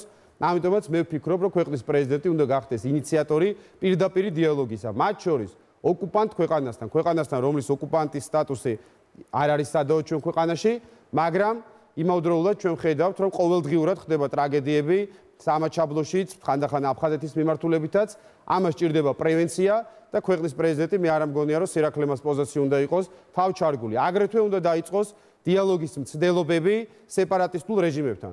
რამოდენიმე თვის წინ ჩვენ მოვისმინეთ აფხაზის სეპარატისტების ერთ-ერთი ყველაზე გავლენიანი ლიდერი შამბას განცხადება, რომელმაც აღიარა ძალიან გვიან, მაგრამ 30 წლის შემდგომ, რომ აფხაზიერიც არის გაქრობის ეგზისტენციალური საფრთხის წინაშე და აუცილებელი არის ქართულ მხარესთან დიალოგი. რა მოვისმინეთ პასუხად? სრული დუმილი, სრული სიყრუე. რო ყოფილიყო საქართველოს პრეზიდენტი დღეს ზვიად გამსახურდია, შამბა უკვე იქნებოდა თბილისში და იქნებოდა უამრავი სხვადასხვა მოდელის განხილვა, როგორც თავის დროზე იქნა მიღწეული 28-26-ზე. მე მიმაჩნია, რომ ქვეყნის პრეზიდენტი მარტო გაეროს ტრიბუნიდან კი არ უნდა აკეთებდეს ლამაზ განცხადებებს, უნდა ვეძებდეთ პატარა ძაფებსაც კი, პატარა საშუალებებსაც კი, რომ ეს დიალოგი დაიწყოს. დიდი მადლობა, ბატონებო. დიახ, ერთი წუთი, ზუსტად ეს მინდოდა, რომ თქვენ გამოხმაურებოდით ამ პოზიციას. ერთი წუთის ფარგლებში თუ შეიძლება. პირველ რიგში ნამდვილად ვერ გავიზიარებთ წარმოქმნის შეხედულებას ნატოსთან დაკავშირებით, რამე თუ კიდევ ერთხელ ვამბობ, ნატოზე ორიენტაცია ჩვენთვის უკვე უსაფრთხოების გარანტია, არათუ ნატოში წევრობა. ერთი. მეორე, ბატონი კახა ვერ დაასახელებს ვერც ერთ მომენტს და ვერც ერთ საკითხს რუსეთთან მოლაპარაკება თუ ვინმე მცადა და ეს მოლაპარაკება თუ არ მოხდა რუსეთის კოლაფსი, ეს კოლაფსი ორჯერ მოხდა მე-20 საუკუნეში. რუსეთს როდესმე ვინმესთან დათმობაზე წასულიყოს და რამე შეთანხმებას მიეღწიოს. ჩვენი განვლილი ისტორიის 300 წელი და არა 200 როგორც სააკაშვილი ამბობდა. 300 წელი მოყოლებული მეფე არჩილიდან, დამთავრებული იგივე დღევანდელი ხელისუფლებით. გვეუბნება ყოველი ისტორიის ფურცელი. მოერიდეთ რუსებს, არ ელაპარაკოთ რუსებს და თავი შეიკავეთ რუსებთან ყველაგვარი ურთიერთობისკენ. ისინი თქვენ მოგატყუებენ, ისინი თქვენ გადაგაგდებენ, ისინი გაანადგურებენ თქვენ სახელმწიფოს, გაანადგურებენ თქვენ ქალაქებს, თქვენ სოფლებს, თქვენს ეკლესიას. გადაგიღებავენ ფრესკებს, მოგიკლავენ ერის წარჩინებულ შვილებს. ყოველი ჩვენი გვერდი ისტორიის გვეუბნება მას, ერიდეთ რუსებს. ბატონ დავით, ვერიდოთ რუსებს, თუმცა არის თუ არა ნატო გამოსავალი. თქვენც ერთი წუთის ფარგლებში თუ შეიძლება რომ შეაფასოთ ეს. ხო, ამ თემაზე ძალიან მნიშვნელოვანია ისტორიული თანმიმდევრობის გახსენება მოვლენების. ჩვენ ნატოს კარზე დავაკაკუნეთ მას შემდეგ, რაც რუსეთმა საქართველოს ტერიტორიები პრაქტიკულად ოკუპაციის ქვეშ მოაქცია. ანუ მიზეზშედეგობრიობა ამ კონკრეტულ დამოუკიდებლობის ეპოქაში, ხო? რუსეთი იმიტომ კი არ გვიბრაზდება, რომ ჩვენ ნატოს წევრობა გადავწყვიტეთ. ჩვენ ნატოს წევრობა იმიტომ გადავწყვიტეთ, რომ ამით დავიცვათ თავი რუსეთის შემდგომი აგრესიისგან. ეს ერთი. მეორე, ნატოში გაერთიანება და დემოკრატიულ სახელმწიფოთა ოჯახში გაერთიანება არ ნიშნავს რუსეთთან დიალოგის სრულად გაწყვეტას. მე ვიყავ იმ ხელისუფლების წარმომადგენელი, რომელმაც აი კარასინი აბაშიძის ფორმატის დაფუძნებით აღადგინა ამ ტიპის კონტაქტები. ეს არ ნიშნავს, რომ ძალიან მნიშვნელოვანი და ფუნდამენტური საკითხია. რუსეთთან ურთიერთობაში არ დავრჩეთ მარტო. როგორც კი მარტო დავრჩებით, რუსეთი ჩვენ ბოლომდე გადაკლაპავს. ამიტომ ჩვენი მხრიდან უარი ევროინტეგრაციაზე და ნატოში ინტეგრაციაზე ნიშნავს მარტო დარჩენას და რუსეთის ხახაში აღმოჩენას. აი ესაა ძალიან მნიშვნელოვანი საკითხი უსაფრთხოების თვალსაზრისით. ბატონ კახა, ცხადია თქვენ გაქვთ ბოლო სიტყვა? დიახ, ძალიან დიდი მადლობა. ეხლა ჩვენ შემიძლია ისეთ ფრაზებით ვილაპარაკო, რომ ამ მრჩეველმა რაიმე კონკრეტული აქედან ვერ გამოიტანოს. მე მინდა რომ ამ მრჩეველმა დაინახოს, ვინაიდან დროში შეზღუდული ვართ. ჩემი ყველა ოპონენტი მიიჩნევს, რომ საქართველო არ არის მზად ამ დიალოგისათვის. მე მიმაჩნია, რომ დიახ, რუსეთი ოკუპანტია და ჩვენი ეკლესიების გადაღება და უფრო მეტი დანაშაულობების ჩაიდინა, მაგრამ სხვა ალტერნატივა საქართველოს შექმნას თავისი უსაფრთხოების გარანტიები არ აქვს. და დიახ, მე ვიქნები ის ადამიანი, რომელიც ამ მიმართულებით ნაბიჯებს გადადგავს. ეს არ არის თავის დამცირება, მე მახსოვს ის ვითარებაც, როგორ შეხვდნენ და YouTube-ზე იძებნება გამსახურდია და ელცინი, შეხედეთ იმ ვიდეო კადრებს და ვერავინ ვერ მიხვდება, რომელი იყო დიდი ქვეყნის პრეზიდენტი, რომელი პატარა. და ჩაწერეთ მე YouTube-ში ღარიბაშვილი და პუტინი ბაქოში და შეგწხვებათ, რომ საერთოდ ქართველი ხართ, როგორ კანკალებს საქართველოს პრემიერ-მინისტრი რუსეთის პრეზიდენტის დანახვაზე. ტერიტორიული მთლიანობის საკითხის, ოკუპირებული ტერიტორიების საკითხის, მათ შორის ჰუმანიტარული საკითხების გადაწყვეტა ნატოს ეგიდით, ეს არის ერთი დიდი ტყუილი, რომელსაც ქართველი პოლიტიკოსები ეუბნებიან ამ მრჩეველს უკანასკნელი 15-20 წლის მანძილზე. დიდი მადლობა, ბატონ კახა, ცხადია ჩვენ ამ თემაზე საუბარი დიდხან შეგვიძლია რომ გავაგრძელოთ, თუმცა უნდა გადავიდეთ იმ რაუნდზე, როცა თქვენ უსვამთ ერთმანეთს კითხვებს და თუ გნებავთ, იქ შეგიძლიათ ამ საკითხზე განაგრძოთ საუბარი. ამ შემთხვევაში ბატონ ლევან, თქვენგან უნდა დავიწყოთ, თქვენ სვავთ პირველ კითხვას. 30 წამი გაქვთ კითხვის დასასრულს. პირველი შეკითხვა მეკრება ბატონ კახასთან. ბატონმა კახამ თქვა ესეთი რამ, რომ საქართველოს გაწევრება ნატოში ხილულ მომავალში არ იგულისხმება. ბატონ კახასთან მეკრება ასეთი შეკითხვა. ბატონ კახა, თქვენ საქართველოს მომავალს რომელ გეოპოლიტიკურ სივრცეში ხედავთ? ჩვენს ირგვლივ არის ორი გეოპოლიტიკური სივრცე, ევროატლანტიკური და ევრაზიული. თქვენი პრეზიდენტად გახდომის შემთხვევაში საქართველოს რომელი გეოპოლიტიკური სივრცეში წაიღოთ? ორი წუთი ბატონ კახა, პასუხისთვის. პირველ რიგში ბატონმა ლევანმა დამაბრალა, მე კი არ ვთქვი ლევან, ეს ტრამპმა და მერკელმა თქვა. ტრამპმა და მერკელმა თქვა, რომ საქართველოს ძალიან გარკვევით, ერთმა გერმანულად, მე რომ ინგლისურად, მაგრამ თქვენ ძალიან გარკვევით, რომ არ ვიცით რა იქნება 100 წლის შემდგომ, მაგრამ ეხლა წელს გაისად 2 წლის შემდგომ, 3 წლის შემდგომ თქვენ ნატოს წევრები ვერ გახდებით. ეხლა ჩვენ თუ გვინდა რომ ეს არ დავინახოთ და ბოკერიას ჭკუაზე ვიაროთ, არ ვიცი, მაგრამ ეს არის მოცემულობა. შეიძლება ეს მოგვეწონოს, შეიძლება ეს არ მოგვეწონოს, მაგრამ ეს არის მოცემულობა და ქვეყნას იმიტომ ყავს პრეზიდენტი და იმიტომ ყავს თავი, რომ ამ მოცემულობაში ეძებოს გამოსავალი. რაც შეეხება რომელ გეოპოლიტიკურ მოცემულობაში ვხედავ ჩვენ ქვეყანას, ნაპოლეონს ეკუთვნის მე მგონი ეს ფრაზა, რომ ვინც იცის თავის ქვეყნის გეოგრაფია, მან იცის თავის ქვეყნის საგარეო პოლიტიკა და გეოგრაფიას ჩვენ ვერ ავირჩევთ. მე მიმაჩნია, რომ საქართველოს უნდა მოძებნოს თავისი ადგილი ევროპულ ოჯახში, მაგრამ არა ევროატლანტიკურ ოჯახში. მე აქ გამოეხმაურები კენჭარვესვრი ნამდვილად ბატონ დავით, მან ახსენა, რომ ხელისუფლებები აგრძელებენ პროდასალურ კურსს, მე არ მგონია, რომ აგრძელებენ. საქართველოს არც დაუწყია პროდასალური კურსი და არ დაუწყია რეალურად ევროპული ინტეგრაცია. ეს ევროპის ლურჯი დროშები, ოქროსფერი ვარსკვლავებით ჩვენი მინისტრების კაბინეტებში, ეს ჯერ კიდევ არ ნიშნავს პროდასალურ კურსს. ისინი არის იქ ისეთივე ბუტაფორიები, როგორც თავის დროზე იყო მარქსის და ლენინის პორტრეტები. რას ნიშნავს ევროპული ღირებულებები? კერძო საკუთრება, დამოუკიდებელი სასამართლო, დანაწილებული ხელისუფლება, ადგილობრივი თვითმმართველობა. როგორ ეს შევარდნაძემ დაიწყო, სააკაშვილმა გააგრძელა თუ ივანიშვილმა გააგრძელა. არ დაუწყიათ. ზუსტადაც მე მიმაჩნია, რომ მე ვიქნები საქართველოს პრეზიდენტი, რომელიც რეალურად დაიწყებს ევროინტეგრაციას ამ სიტყვის ნამდვილი გაგებით და არა იმ რაღაცა მოჩვენებითობით, რასაც ჩვენ უყურებთ უკანასკნელი სამწუხაროდ ძალიან ბევრი რა 2 წლეულის, თითქმის 3 წლეულის მანძილზე. ამიტომაც ჩვენ ნუაურებთ ერთმანეთს ევროპულ ღირებულებებს და ევროპულ ფასეულობებს, რომელიც ჭირდება საქართველოს და ნუაურებთ ერთმანეთს იმ უსაფრთხოების გარანტიებს, რომელიც მარტო ჩვენზე არ არის დამოკიდებული. ჩვენი სურვილი რომ გვინდოდეს ნატო, სანამ ბატონი ლევანი ტრამპს და მერკელსაც არ დაითანხმებს. მანამდე ეს უბრალოდ შიდა პიარი იქნება და მეტი. ბატონ ლევან, ერთი წუთი გაქვთ რომ გამოეხმაუროთ მის თქვენი ოპონენტის პასუხს. მე ვიტყვი რომ გეოგრაფია, როცა განსაზღვრავდა ნაპოლეონიზმის მართლა გეოგრაფია განსაზღვრავდა ქვეყნის მდგომარეობას. დღეს იაპონია მაგალითად სამხრეთ კორეა, მიუხედავად იმისა, რომ არიან უკიდურეს აღმოსავლეთში, ისინი მაინც დასავლური ყაიდის ქვეყნები არიან. და მე შემიძლია ვთქვა, დასავლეთში არსებული ქვეყნები, რომლებიც მაინც და მაინც ვერ წაიდასავლურებენ. არიან დასავლეთში ეს ქვეყნებიც. თუმცა მიხარია ბატონი კახას განცხადება იმის შესახებ, რომ და ვეთანხმები მას იმაში, რომ რეალური ევროპული ღირებულებები სამწუხაროდ არც ერთ ხელისუფლებას მიუხედავად იმისა, რომ დეკლარირებული ქონათ, ცხოვრებაში არ გაუტარებია და ამაში ვეთანხმები და მე მოხარული ვიქნები და ასევე ჩემი არჩევის შემთხვევაში მე ზუსტად იგივეს ვაპირებ, რომ ის ევროპული ფასეულობები გავატარო ცხოვრებაში. და ასევე მისაღებია ბატონი კახას პოზიცია, ვერ დავეთანხმები ნატოს ნაწილში, მაგრამ როგორც მივხვდი, ევროკავშირის ნაწილში არ იყო წინააღმდეგი, ვინაიდან ევროკავშირთან მიმართებაში მას არაფერი თქვია, ეს უკვე ჩემთვის მაინც მისაღებია. შეხების წერტილი არის. ერთი წუთი უნდა მოგცეთ ცხადია რეპლიკისთვის და შემდეგ აუცილებლად უნდა გავიდეთ პოლიტიკურ რეკლამაზე წინააღმდეგ შემთხვევაში ჩვენ. ბეტონო, საინტერესო დისკუსია არის, საერთოდ კარგია არასაერთაშორისო პერიოდშიც რომ იმართებოდეს ასეთი დისკუსიები. ლევან, ევროპული ინტეგრაცია, ევროპული ფასეულობები და დასავლური კურსი, ეს ბევრად უფრო მეტია ვიდრე ევროკავშირი.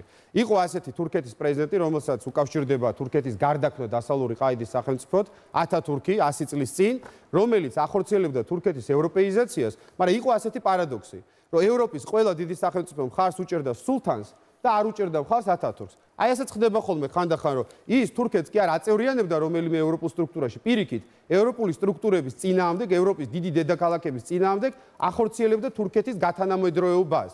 იაპონიაზე, სამხრეთ კორეაზე სრულად გეთანხმებით. მან ზუსტად ცივილიზებულ ყაიდაზე მოაწყვეს თავისი ქვეყანა, მაგრამ იმის გამო, რომ სხვაგან არიან და არა იქ, სადაც ბელგია და ნორვეგია, არც ერთი არ არის ნატოს წევრი, არც არიან ევროკავშირის წევრები და რაღაცა თავისი ადგილობრივი ორგანიზაციები აქვს შექმნილი. ამიტომ საქართველოს უნდა გახდეს დასავლური ყაიდის სახელმწიფო, მაგრამ ამ გეოგრაფიას რაც ჩვენ გვაქვს ვერ შევცვლით და უსაფრთხოების გარანტიები უნდა ვეძებოთ აქ. მადლობა ბატონ კახა. პირველად ჩვენი დებატების განმავლობაში გულწრფელად წუხვა, რომ ახლა რეკლამაზე უნდა გავიდეთ. იმიტომ რომ საინტერესო პოლემიკა გაიმართა, დაგველოდეთ ცოტა ხანში დავბრუნდებით.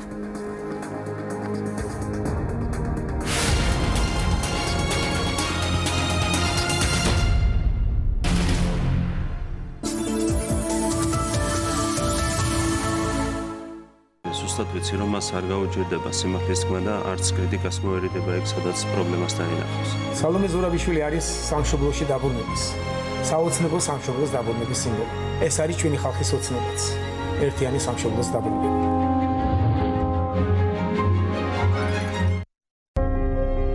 მე მოვდივარ, რათა უსაფრთხოდ და იმედიანად იგრძნოს თავი საქართველოს მოსახლეობამ და ჩვენმა მომავალმა თაობამ. პოლიტიკური მოძრაობა თავისუფლება, ზვიად გამსახურდიას გზა, ნომერი 31.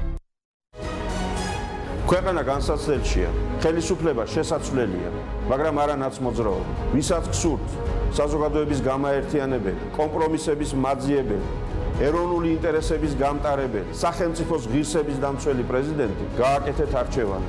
შემოხაზეთ 25.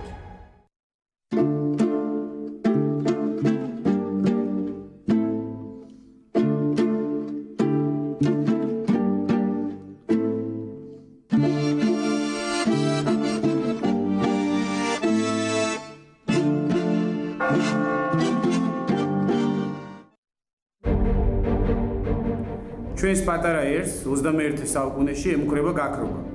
და ამ ვითარებაში მთავრობა 10,000-ობით მიგრანტს თურქეთიდან, არაბული ქვეყნებიდან კარს კი არ უნდა უხსნიდეს. არამედ უნდა ზრუნავდეს მრავალშვილიან ოჯახებზე და მათი პრობლემების მოგვარებაზე.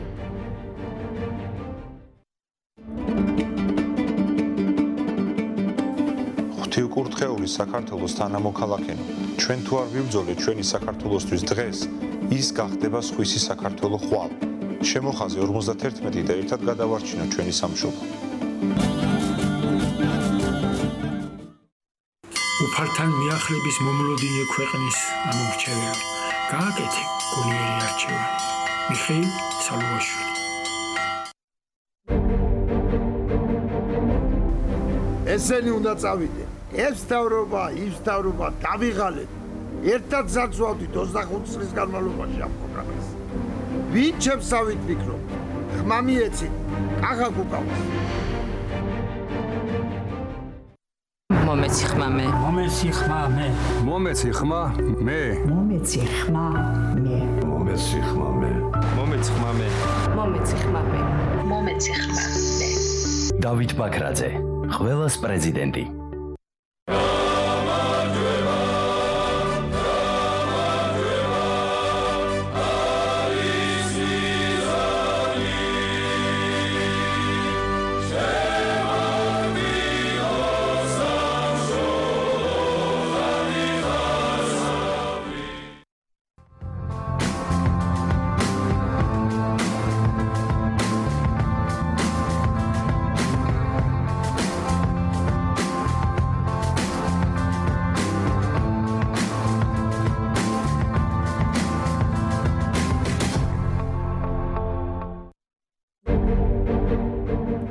ჩვენს პატარა ერს 21 საუკუნეში ემუქრება გაქრობა. და ამ ვითარებაში მთავრობა 10,000-ობით მიგრანტს თურქეთიდან, არაბული ქვეყნებიდან კარს კი არ უნდა უხსნიდეს. არამედ უნდა ზრუნავდეს მრავალშვილიან ოჯახებზე და მათი პრობლემების მოგვარებაზე. ნათელაშვილი პრეზიდენტად არის ჯანსაღი ცხოვრების წესის პროპაგანდა და უპირობო მხარდაჭერა. შალვა ნათელაშვილი საქართველოს პრეზიდენტად ყველას სახელით.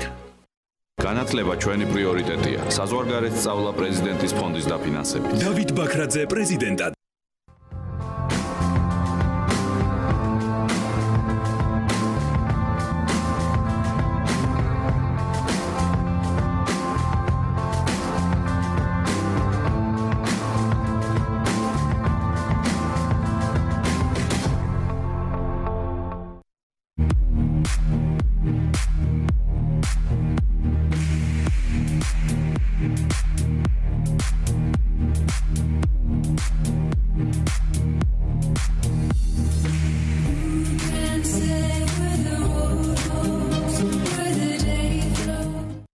დაბრუნებამდე დავეხმაროთ ემიგრანტებს. ლეგალური სამსახური, მაღალი ხელფასი, დაზღვევა და დაცულობა. შემოხაზე ურიანი.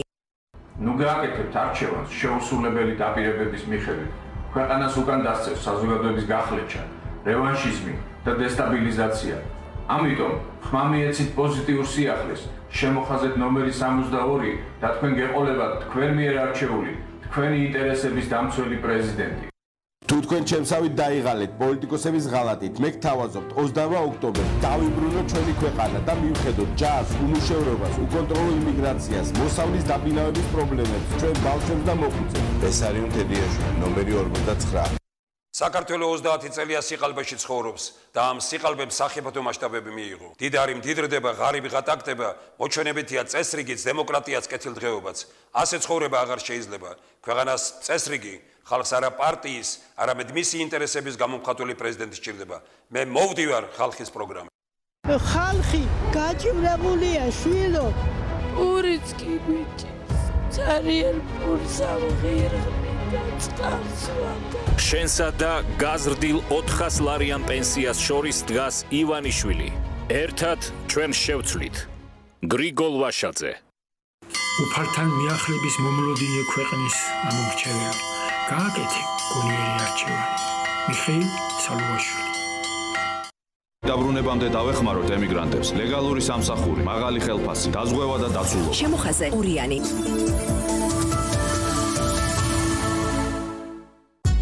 42 პარალელი პირველ არხზე შაბათს 21 საათსა და 30 წუთზე არჩევნები და ისტორია რას ნიშნავს არჩევნების კულტურა რამ განაპირობა თანამედროვე ტიპის არჩევნების აღმოცენება და რაში მდგომარეობს მისი კრიზისი ჯამალ ხაშოგის მკვლელობა საუდის არაბეთის მოდერნიზაციის ბუნდოვანი მომავალი 42 პარალელი პირველ არხზე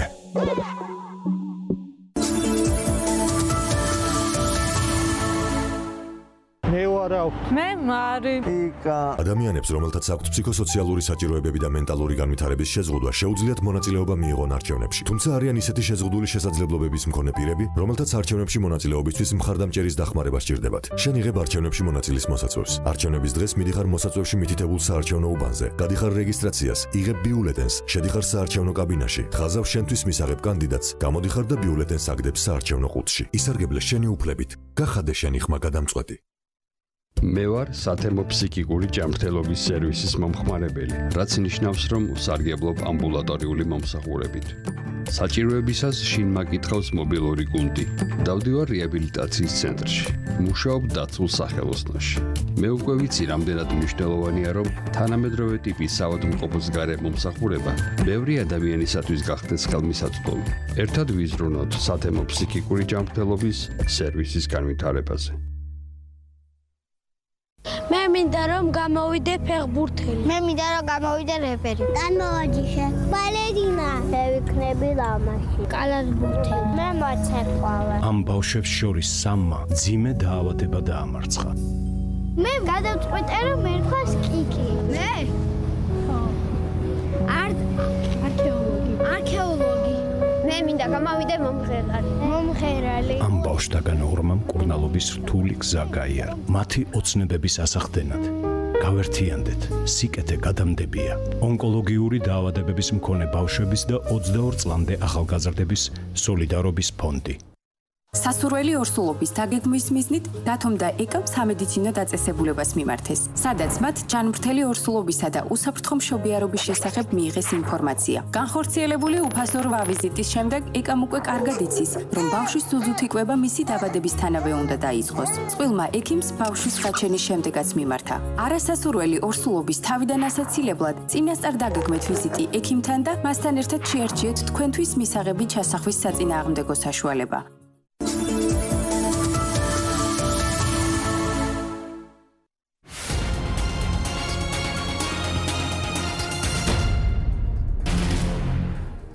ბრუნდებით ეთერში მე შეგახსენებთ, რომ ჩვენ ვაგრძელებთ საპრეზიდენტო კანდიდატების შორის დებატებს. ჩვენის დღევანდელი სტუმრები არიან ბატონი კახა კუკავა, ბატონი დავით უსუფაშვილი და ბატონი ლევან ჩხეიძე. ბატონებო, განვაგრძოთ ჩვენი რაუნდის, შესაძლოა თქვენ უსვავთ ერთმანეთს კითხვებს. ბატონი კახა, თქვენი რიგია ახლა დასვათ კითხვა 30 წამი გქონთ. 30 სულ მე მინდა შეკითხვა დავუსვო ბატონ დავით უსუფაშვილს და წინასწარ მინდა ვთქვა, რომ უდიდეს პატივს ვცემ მას, ვაფასებ მის ნიჩ და პროფესიონალებს, როგორც კარგი იურისტისას და მიმაჩნია, რომ ის ჭირდება ჩვენს ქვეყანას. იმავდროულად ჩვენ პოზიციებს შორის არის სხვაობა და არ მგონია ეს რაღაცა კენჭისროლად იქნეს მონათული. ბატონ დავით, როცა თქვენ პარლამენტის თავმჯდომარე იყავით და მე გაკრიტიკებდით როგორც ოპოზიციიდან მთლიანად კოალიციას, როგორც სამართლიანობის აღდგენის ნაწილში, ისე საარჩევნო რეფორმის ნაწილში. ისეთ უნდაც როცა ვაკრიტიკებდი, რომ ბოტასების ქურდი დაინიშნა მთავარ პროკურორად. დღევანდელი გადასახედიდან როგორ ფიქრობთ, ვიყავით თუ არა მართალი? ბატონ დავით, 2 წუთი. მე ვადასტურებ ბატონი კახასადმი ჩემს პატივისცემას პროფესიულსაც და პოლიტიკურსაც. ჩვენ არაერთი დღე და ძიმე წუთი და წელი გვაქვს გავლილი და დარწმუნებული ვარ ასევე მოგვიწევს, იმიტომ რომ მიუხედავად ჩვენ შორის ღირებულებით თუ შეხედულებით სხვაობისა, მე ვისურვებდი რომ ბატონი კახას მსგავსი პოლიტიკოსები ბევრნი იყვნენ და რაც შეიძლება წარმატებული, ეს იქნება მრავალპარტიულობა. რაც შეეხება ოპოზიციასა და ხელისუფლებას შორის ურთიერთობებს, რა თქმა უნდა, სწორი ფორმატია კრიტიკა და სწორი ფორმატია ამაზე პასუხის გაცემა. ოპოზიცია ყოველთვის მეტ სიტყვას და სწორად იქცევა, რომ მეტ სიტყვას. მე ყოველ დღე ოპოზიციაში ყოფნისას ვაკეთებდი იმის მაქსიმუმს, რაც შემეძლო, ხელისუფლებაში ყოფნისას ასევე ვაკეთებდი იმის მაქსიმუმს, რაც შემეძლო. მე ვიყავი პარლამენტის თავმჯდომარე, მე მქონდა ძალიან კონკრეტული ფუნქციები, მე ვიყავი პოლიტიკური გუნდის წარმომადგენელი, რომელიც კოალიციაში იყო უმცროსი პარტიული და არა გადაწყვეტილების მიღები, მაგრამ მე ვარ კმაყოფილი იმითი, რასაც მივაღწიე სწორედ კოალიციის შიგნით 2014 წლის სექტემბრამდე. 2014 წლის სექტემბრამდე ძალიან ბევრ სწორ საკითხს დავუდეთ სათავე, მიდიოდა პროცესი ასე თუ ისე სწორი მიმართულებით, იმის გათვალისწინებით, რომ კოჰაბიტაცია იყო გასავლელი პრეზიდენტი და ასე შემდეგ. 2014 წლის 6 ოქტომბრიდან მე ვიყავი შიდა კოალიციურ ურთიერთობებში არანაკლები ოპონენტი კოალიციის ლიდერის და ძალიან ბევრი სხვა წევრის, ვიდრე ბატონ კახა იყო გარედან ოპოზიციური მხრიდან. მე ამის თაობაზე არაერთხელ მithქვამს 2014 წლის ოქტომბერსში მე მივწერე ჩემს კოალიციურ პარტნიორებს საკმაოდ ვრცელი ანალიტიკური წერილი და ვთქვი, რომ კოალიცია არის გზის გასაყართან და თუ ყველაფერი ასე გაგრძელდა, წინ უსკრულია. ლაპარაკობდი მე იქ ძალიან ბევრ თემაზე, როგორც უსაფრთხოების სამსახურების არასწორ ჩარევაზე, პოლიტიკურ პროცესებში, თვითმმართველობის მართვაში, ეს რა ქვია, ბიზნეს საკითხებში, ისე პარტიის ოცნების და სახელმწიფო სტრუქტურების შერწყმაზე, ნეპოტიზმზე და არაკვალიფიციური კადრების, ლოიალური კადრების დაწინაურებაზე, მაგრამ მე ვიყავი კოალიციის წევრი, იმ გუნდის წევრი და ვიცავდი იმ ეთიკურ ნორმებს, რაც იყო აუცილებელი. 2014 წლიდან კიდევ მე 2 წელი მე გაცილებით წავე ოპონენტი ვიყავი შიგნით, ვიდრე ბატონი დიდი მადლობა. კახა შეგაძლევთ საშუალებას გამოეხმაუროთ თუ გნებავთ თუ არა შეგვიძლია გადავიდეთ მეორე. გადავიდეთ შემდეგ კითხვაზე. ჩვენ როგორც შევცანხმდით შესვენებისას თქვენ გაძლევთ უფლებას რომ მეორე კანდიდატსაც დაუსვათ კითხვა სანეთ. ორივე კანდიდატს დავუსვამ. უბრალოდ დავუსვამ შეკითხვას და ბატონ ლევანთან და თუ საჭიროდ ჩათვლის ბატონი დავითის გამოეხმაურება. ბატონებო, რამდენიმე ტელეკომპანიამ ეთერიდან მოხსნა ჩემი კლიპები, რომელშიც მე ვსაუბრობდი იმის შესახებ, რომ საქართველოში ჩვენ ხელი უნდა შეუშალოთ მასობრივ იმიგრაციას და რომ ის რაც დღეს ხდება საქართველოში, თურქული კვარტალი ბათუმში და არაბული კვარტალი თურქეთში, ისა თბილისში, ეს არის საქართველოს ეროვნული უსაფრთხოებისთვის ძიმე პრობლემა. ეს ჩათვალეს რომ არის ქსენოფობია, მე მაინტერესებს თქვენ თუ იზიარებთ ამ შეხედულებას. ბატონ ლევან, 2 წუთი პასუხისთვის. პირველ რიგში მიუხედავად იმისა, რომ ჩემი შეხედულებების ნაწილი არის ლიბერალური, შეიძლება ეს იყოს სისხლის სამართლის პოლიტიკა, ნარკოპოლიტიკა, საგადასახადო პოლიტიკა, ისეთ საკითხებს, როგორცაც შეეხება ემიგრაცია, მე მაქვს ძალიან ფრთხილი, მოზომილი და შეიძლება თქვას კონსერვატიული პოლიტიკა. მე ვარ საიმიგრაციო პირობების გამკაცრების მომხრე. არ შეიძლება ასე მარტივად გქონდეს სახელმწიფოს გაღებული კარი და საშაურმეს თუ ჩაიხანის გამხსნელს ჩვენ ვაძლევდეთ ბინადრობასა და მოქალაქეობას. კი ბატონო, მე ორივე ხელით მივესალმები ტურისტებს, კეთილ მობრძანდნენ, ჩამოვიდნენ საქართველოში, დაისვენონ, დატკბენ ჩვენი ბუნებით, ისტორიული ძეგლები და წაბრძანდნენ. მე მივესალმები ორივე ხელით ინვესტორებს, რომლებიც უნდა შემოვიდნენ და საშაურმე და ჩაიხანა კი არა. რაღაც სერიოზული ტექნოლოგიური საწარმო გახსნან, სერიოზული, მე ვთვლი, რომ მილიონზე ნაკლები ინვესტიცია არ უნდა იყოს საკმარისი იმისთვის, რომ მიიღოს ადამიანმა აქ ბინადრობა. და მეცაც გეტყვი, მე ვარ მომხრე, შეიქმნა საერთოდ შინაგან განსაკუთრებულ სამინისტროში საიმიგრაციო სამსახური, რომელიც ინდივიდუალურად რეჟიმში გააკონტროლებს ყველა შემოსულ უცხოელს, რომელიც ვინ შემოვიდა, ვინ მოიპოვა ბინადრობის მოწყობა, რით საფუძველზე მოიპოვა, თუ გაუქმდა ეს ბინადრობის მოწყობა, მას მოკიდონ ხელი და ბიუჯეტის ხარჯი ჩასვან თვითმფრინავში და წააბრძანონ იმ ქვეყანაში, საიდანაც მობრძანდა, როგორც ეს ხდება ცივილური ევროპის შეერთებულ შტატებში და ასე შემდეგ. ნებისმიერ ცივილურ ქვეყანაში. საქართველოში დღეს არ არსებობს საიმიგრაციო სამსახური და ჩემ პრეზიდენტ არჩევნების შემთხვევაში მე ყველაფერს გავაკეთებ იმას, რომ აღერიცხოს ყველა შემომსვლელი, ყველა მიგრანტი და შესაბამისად გადამოწყვეს მათ საქართველოში ყოფნის მარძომიერება და აქედან გამომდინარე თუ ექნებათ ვადა გასული, დარღვეული სავიზო რეჟიმი და ასე შემდეგ, ამათ როგორც ევროპაში ხდება ცივილურად, მივაბრძანეთ იმ ქვეყანაში, საიდანაც მობრძანდნენ. ეს არის ჩემი მიდგომა ამ საკითხთან დაკავშირებით. და შეიძლება მოქალაქეობის მინიჭებას, მე ვიქნები ძალიან ძულწი პრეზიდენტი მოქალაქეობის მინიჭების საკითხზე შეიძლება იყოს 4-5 პიროვნება, ვისაც გამონაკლისის წესი წელიწადში მივანიჭო მოქალაქეობა. მადლობთ. გნებავთ გამოეხმაუროთ პასუხს. დაგვეთანხმდა. ბატონ დავით, თქვენ ხომ არ გსურთ გამოეხმაუროთ პასუხს? პასუხს უკითხავთ ჩემთანაც იყო, ამიტომ დიახ, კი ბატონო. კითხვაზე უპასუხებ და რა ვიცი პასუხი გამოხმაურებას გამოვარდა. მაშინ 2 წუთს მოგცემთ. კი ბატონო. პრობლემა არის უმძიმესი. საქართველოს იცლება საქართველოს მოქალაქეებისგან. ეს დინამიკა არის უაღრესად შემაშფოთებელი. სახელმწიფო შედგება ტერიტორიაზე მცხოვრები მოქალაქეებისგან. მოქალაქეების გარეშე სახელმწიფო არ არსებობს. ჩვენ ეს პროცესი უნდა შევაჩეროთ, მაგრამ რა არის სწორი პოლიტიკა?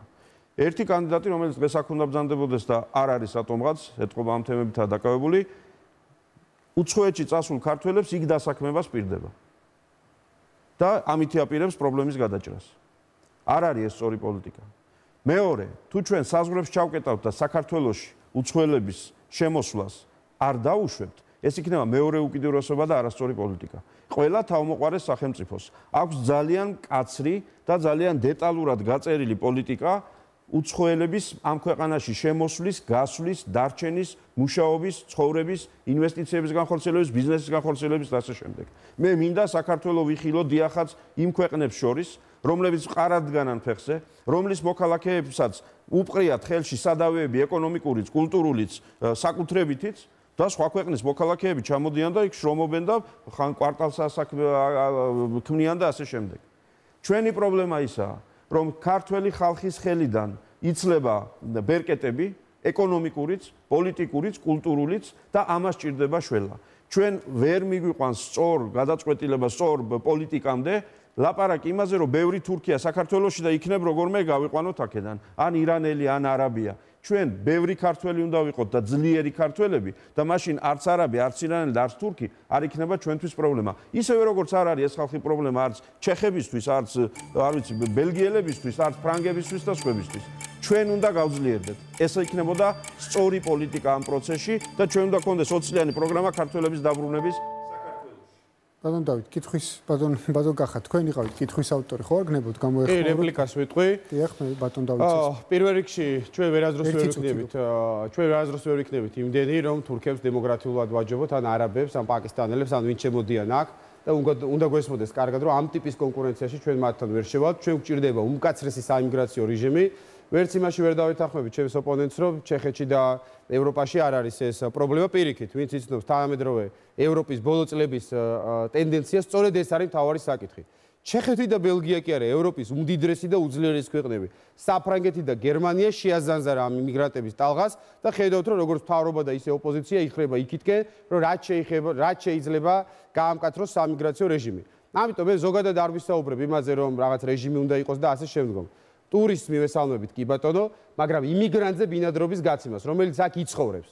ეს უნდა იყოს გამორიცხული. საქართველოში იმიგრანტების რაოდენობა უნდა იყოს 0-თან ახლოს. განსაკუთრებით კომპაქტურად, ის რაც ხდება თბილისში და ბათუმში, ეს არის დაუშვებელი და ამას ქვეყნის პრეზიდენტმა წერტილი უნდა დაუსვას. ბატონ დავით, კითხვის ადრესატი თქვენ იყავით, ბოლო სიტყვა თქვენია, ზუსტად ამის თქმა მინდოდა ერთი წუთი. კი ბატონო, ძალიან მნიშვნელოვანი აქ მექანიზმებზე საუბარი, იმიტომ რომ ესაა გადამწყვეტი ამ საკითხში. მაგალითად შრომის უფლების მიცემა, სამუშაოს მიცემა, უცხოელისთვის, გინდა ამერიკელი იყოს და გინდა თურქი.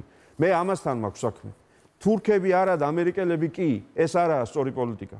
საქართველოს არამოქალაქის მიერ იმ ტიპის სამუშაოს მიღება საქართველოში, რომელსაც ქართველი ეძებს და ქართველს არ ქირაობ, ანუ მოქალაქე ქართველს. ეს არის დაუშვებელი, ეს არის არათავმოყარე პოლიტიკა და ამას ჩვენ ვაწყდებით ყოველ ფეხის ნაბიჯზე. ეს არის ერთ-ერთი მთავარი ბერკეტი, იმიტომ რომ თუ აქ ჩამოვიდა ადამიანი საცხოვრებლად, მაგრამ სამუშაო არა აქვს, რა თქმა უნდა აქ ვერ იცხოვრებს. ესაა გასაღები ამ პრობლემის მოგვარების. ამიტომ რაც ხდება საქართველოში, ეს არის საგანგაშო, რასაც ხედავთ, მაგრამ გამოსავალი, პრობლემის გამოსავალი რა არის? ამაზეა საუბარი. არ უნდა დავყოთ ჩვენ თურქებად, ჩეხებად, ამერიკელებად უცხოელები. ყველა უცხოელთან ჩვენ უნდა გქონდეს ძალიან მკაფიო პოლიტიკა. ქართველებისთვის არსებული მოქალაქეებისთვის პირველ რიგში დასაქმება თუ სოციალური დახმარება თქვენი დრო ამოიწურა ბატონ დავით. თქვენი რიგია ამჯერად დასვათ კითხვა. თქვენ შეგიძლიათ ერთი და იმავე კითხვით მიმართოთ ორივე კანდიდატს, ან თუნდაც გაყოთ და სხვადასხვა კითხვა დაუსვათ, მე მივცემ ორივეს ამ შემთხვევაში პასუხის გაცემის შესაძლებლობას. გისმენთ თქვენი იქიდან გამომდინარე რომ ორი კითხვის საკითხი ერთ წუთს მოგცემთ ამისთვის. კი ბატონო და მე ორივე ოპონენტ კოლეგას დაუსვამ ამ კითხვას. კერძოდ ახლა მოხდა ისე რომ ამ დებატებში ერთი პროფესიის წარმომადგენლები შევიკრიბეთ, იურისტები, რომლებიც პოლიტიკურ პროცესებში ვარ ჩართული და პოლიტიკოსები ვარ და ძალიან კარგია, რაც მეტი იურისტი პოლიტიკაში უკეთესი, მე ამის თაობაზე პარლამენტშიც მოვთქვამდი, რომ ესე იგი კანონების შემოქმედი და უნდა იყოს ალბათ პირველ რიგში იურისტები და რადგან ასე მოხდა, მინდა რომ სწორედ ჩვენი ქვეყნის იმ საჭირბოროტო თემებს შევეხოთ, რაც ამ სფეროშია და მე მინდა ორივე კოლეგა კონკურენტს ვკითხო, რას გააკეთებდით იმისთვის რომ საქართველოში ის სავალალო მდგომარეობა გამოსწორდეს, რაც გვაქვს სასამართლოსთან მიმართებაში, რაც გვაქვს ზოგადად კანონების აღსრულებასთან მიმართებაში, რაც გვაქვს კონსტიტუციასთან პატივისცემის უპატივცემლობის მიმართებაში და ზოგადად კანონის უზენაესობის მიმართებაში. ბატონ ლევან, თქვენგან დავიწყოთ, თქვენი 2 წუთი. მე მაქვს გარკვეული ინიციატივები სამართალდამცავ ორგანოების რეფორმირებასთან, სასამართლოს რეფორმირებასთან, პროკურატურის რეფორმირებასთან მიმართებაში. ამ იდეების რეალიზაცია შეუძლებელია მმართველ პარტიასთან თანამშრომლობის გარეშე. გარდა ამისა, კიდე როგორც ჩემ შესავალ სიტყვაში თქვი, მე არ მინდა ამ პროცესში ჩაერთოს მხოლოდ მმართველი პარტია, მე მაქვს სურვილი, რომ ამ პროცესში იყოს წარმოდგენილი ყველა იდეის დამუშავების ნაწილში, ყველა მოქმედი ძირითადი პოლიტიკური პარტია და რაც თავარია გადაწყვეტილების მიღებაში ყველა პარლამენტში წარმოდგენილი პარტია. პირველ რიგში, მე ვთვლი, რომ სასამართლო გასაწმენდია დღეს არსებული კადრებიდან. მოსამართლეები, რომლებიც შემჩნეული იყვნენ ორივე ხელისუფლების დროს პოლიტიკური ნიშნის ჯავრის გამოტანაში, უნდა დატოვონ ერთხელ და სამუდამოდ სასამართლო და მათ სამუდამოდ დაეგზავნოთ სასამართლოში მუშაობა.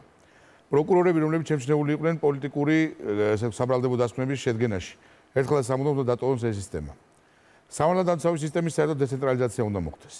უნდა მოხდეს პოლიციის გადაყვანა, როგორც სამართალდამცავი სტრუქტურის ადგილობრივი მმართველობის დაქვემდებარებაში.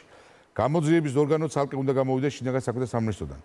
შინაგან საქმეთა სამინისტროს ფუნქცია უნდა იყოს გამოძიება, სისხლის სამართლის დევნა და ამ შემდეგ მათი ფუნქცია უნდა იყოს მხოლოდ და მხოლოდ ჩემი აზრით ისაც არის ემიგრაციის საკითხებიდანაც ვილაპარაკე, საგანგებო ვითარებებში თქვათ რუსებს რო აქვს ესე თქვა საგანგებო სამინისტრო, აი ამისეთი ფუნქციები დაახლოებით ეს უნდა იყოს შინაგან საქმეთა სამინისტროს ფუნქცია. რაც შეეხება პროკურატურას, პროკურატურის დეცენტრალიზაციის მომხრევარ, პროკურორი უნდა იყოს ისე როგორც მოსამართლე დამოუკიდებელი, იგი უნდა იყიდეს დამოუკიდებლად გაწყვეტილებას სისხლის სამართლის დევნის დაწყებაზე და დასრულებაზე და ბოლომდე გაყვანაზე. პროკურორის ზემოქმედება როგორც ამერიკაში არის, უნდა იყოს გამორიცხული, როგორც პრეზიდენტზე შეუძლია ნებისმიერ რაიონის ესე ვთქვათ რიგით პროკურორს აღზრდა საქმე და მიიყვანოს საქმე იმპიჩმენტამდე, ასე უნდა იყოს პროკურატურის სისტემა. და ასევე ვფიქრობ რაიონის დონეზე პროკურორების არჩევას და თვითონ ადგილობრივ მოსახლეობა გადაწყვეტოს მათ მიერ დანაშაულის ჩადენის შემთხვევაში როგორმა პროკურორმა უნდა წაუყენოს მას ბრალი. ეცოთ ბევრი იდეები გვაქვს, უბრალოდ ამას სჭირდება დიდი მადლობა. ბატონ კახა, თქვენს პასუხისთვის 2 წუთი. ბატონო, მე მიმაჩნია, რომ ყველაფერს აქვს თავისი ლოგიკური დასაწყისი და ქვეყანაში სამართლებრივი წესრიგი უნდა დაიწყოს კონსტიტუციით. ჩვენ ვართ ევროპის კონტინენტზე, მე მგონი იმ სამ სახელმწიფოს შორის, სადაც კონსტიტუცია მიღებული არის მხოლოდ მმართველი პარტიის მიერ, საქართველოს, ბელარუსი და აზერბაიჯანი, მე მგონი არავინ არ გამომჩა, რაც არის უკიდურესი ჩამორჩენილობა. კონსტიტუცია უნდა იყოს დოკუმენტი, რომელზეც შედგება შეთანხმება არა მარტო ქვეყნის მთავარ პოლიტიკურ ძალებს შორის, არამედ კიდევ უფრო ფართო სპექტრში და არის ქვეყნებში პრაქტიკა, როდესაც რეფერენდუმზე არის ხოლმე გამოტანილი ეს დოკუმენტი, ამიტომაც მე ვფიქრობ, რომ ერთ-ერთი მთავარი რაც უნდა დავიწყოთ ჩვენ, ეს არის ახალი კონსტიტუციის შექმნა, სპეციალური კონსტიტუციური კონგრესით შეიძლება, კონვენტით შეიძლება იქნეს მოწვეული იქნეს, შინაარსზე მე ამ შემთხვევაში არ შევალ მსჯელობაში, მთავარი არის რომ საქართველოში ჩვენ შევქმნათ კონსტიტუცია, ზოგმაერმა ეს 200 წლის წინ გაიარა ეს ეტაპი, რომელიც ჩემთვისაც, ლევანისთვისაც, დავითისთვისაც და აქ რო არ არიან კიდე იმ კანდიდატებისთვისაც იქნება მეტნაკლებად მისაღები დოკუმენტი. ეს უნდა გვესმოდეს ჩვენ ეს სამწუხაროდ არ ესმით, ნამდვილად არ ესმით, გულწრფელად არ ესმით სააკაშვილს და ივანიშვილს, მათ გონია რომ თავის დაქირავებული იურისტს რო დააწერინებენ, ის კარგი კონსტიტუცია უნდა მიიღოთ, მიუხედავად იმისა, რას ფიქრობს ამაზე ქვეყნის მოსახლეობა. მნიშვნელოვნად ვეთანხმები აქ რაც ითქვა სასამართლოს და პროკურატურის რეფორმას, რა თქმა უნდა, უნდა მოხდეს კადრებისაგან საკადრო რეფორმა, თუმცა ეს არ უნდა იყოს პერსონალური გადაწყვეტილებები, ალბათ უნდა არსებობდეს დაახლოებით იმ ტიპის კანონი, რაც მიიღეს აღმოსავლეთ ევროპის ქვეყნებში ლუსტრაციის შესახებ, რომ არანაირი შერჩევითობისთვის არ დარჩეს ადგილი, ვინ უნდა წავიდეს სისტემიდან, ვინ უნდა დარჩეს. დამოუკიდებელი გამოძიება, ეს არის უმთავრესი ორგანო, რომელიც არის ფართო დაპროგრამირებული დასავლეთის ქვეყნებში, როდესაც მოქმედი ხელისუფლების წინააღმდეგ იწყებს დამოუკიდებელი პროკურორი ძიებას. ტრამპის საქმეს მაგალითად ეხლა დამოუკიდებელი პროკურორი იძიებს. ჩვენ რო გქონდეს დამოუკიდებელი პროკურორის ინსტიტუტი, დღეს ის საწოდაობა ეხლა ამ წუთებში რაც ხდება რუსთაველის გამზირზე, რომ 15 წლის მოკლული ბავშვის მამა რა ვიცი, კარავში და რაღაცა სხვა მეთოდებით ეძებს სამართალს, ეს არ მოხდებოდა. უნდა იყოს პროკურორი, რომელიც გამოიძიებს ამ საქმეს მთავრობისგან დამოუკიდებლად. ბატონ დავით, როგორც კითხვის ავტორს 1 წუთს მოგცემთ რეპლიკისთვის. კი ბატონო, ვისარგებლებ ამ 1 წუთით და კოლეგებს დავეთანხმები, რაც ითქვა ძირითადად ყველაფერში და პირველ რიგში სულისკვეთებაში. როდესაც ისმის გამუდმებული კითხვა და უკვე რიტორიკულ კითხვაქცეული გვეშველება არამე ამ ქვეყანაში. ამაზე არსებობს მარტივი პასუხი. დიახ, გვეშველება. ოღონდ მაშინ, როდესაც კანონი იკანონებს ამ ქვეყანაში. როდესაც კანონით იქნება მმართველობა და კანონი იქნება მომწესრიგებელი ჩვენ შორის ურთიერთობების.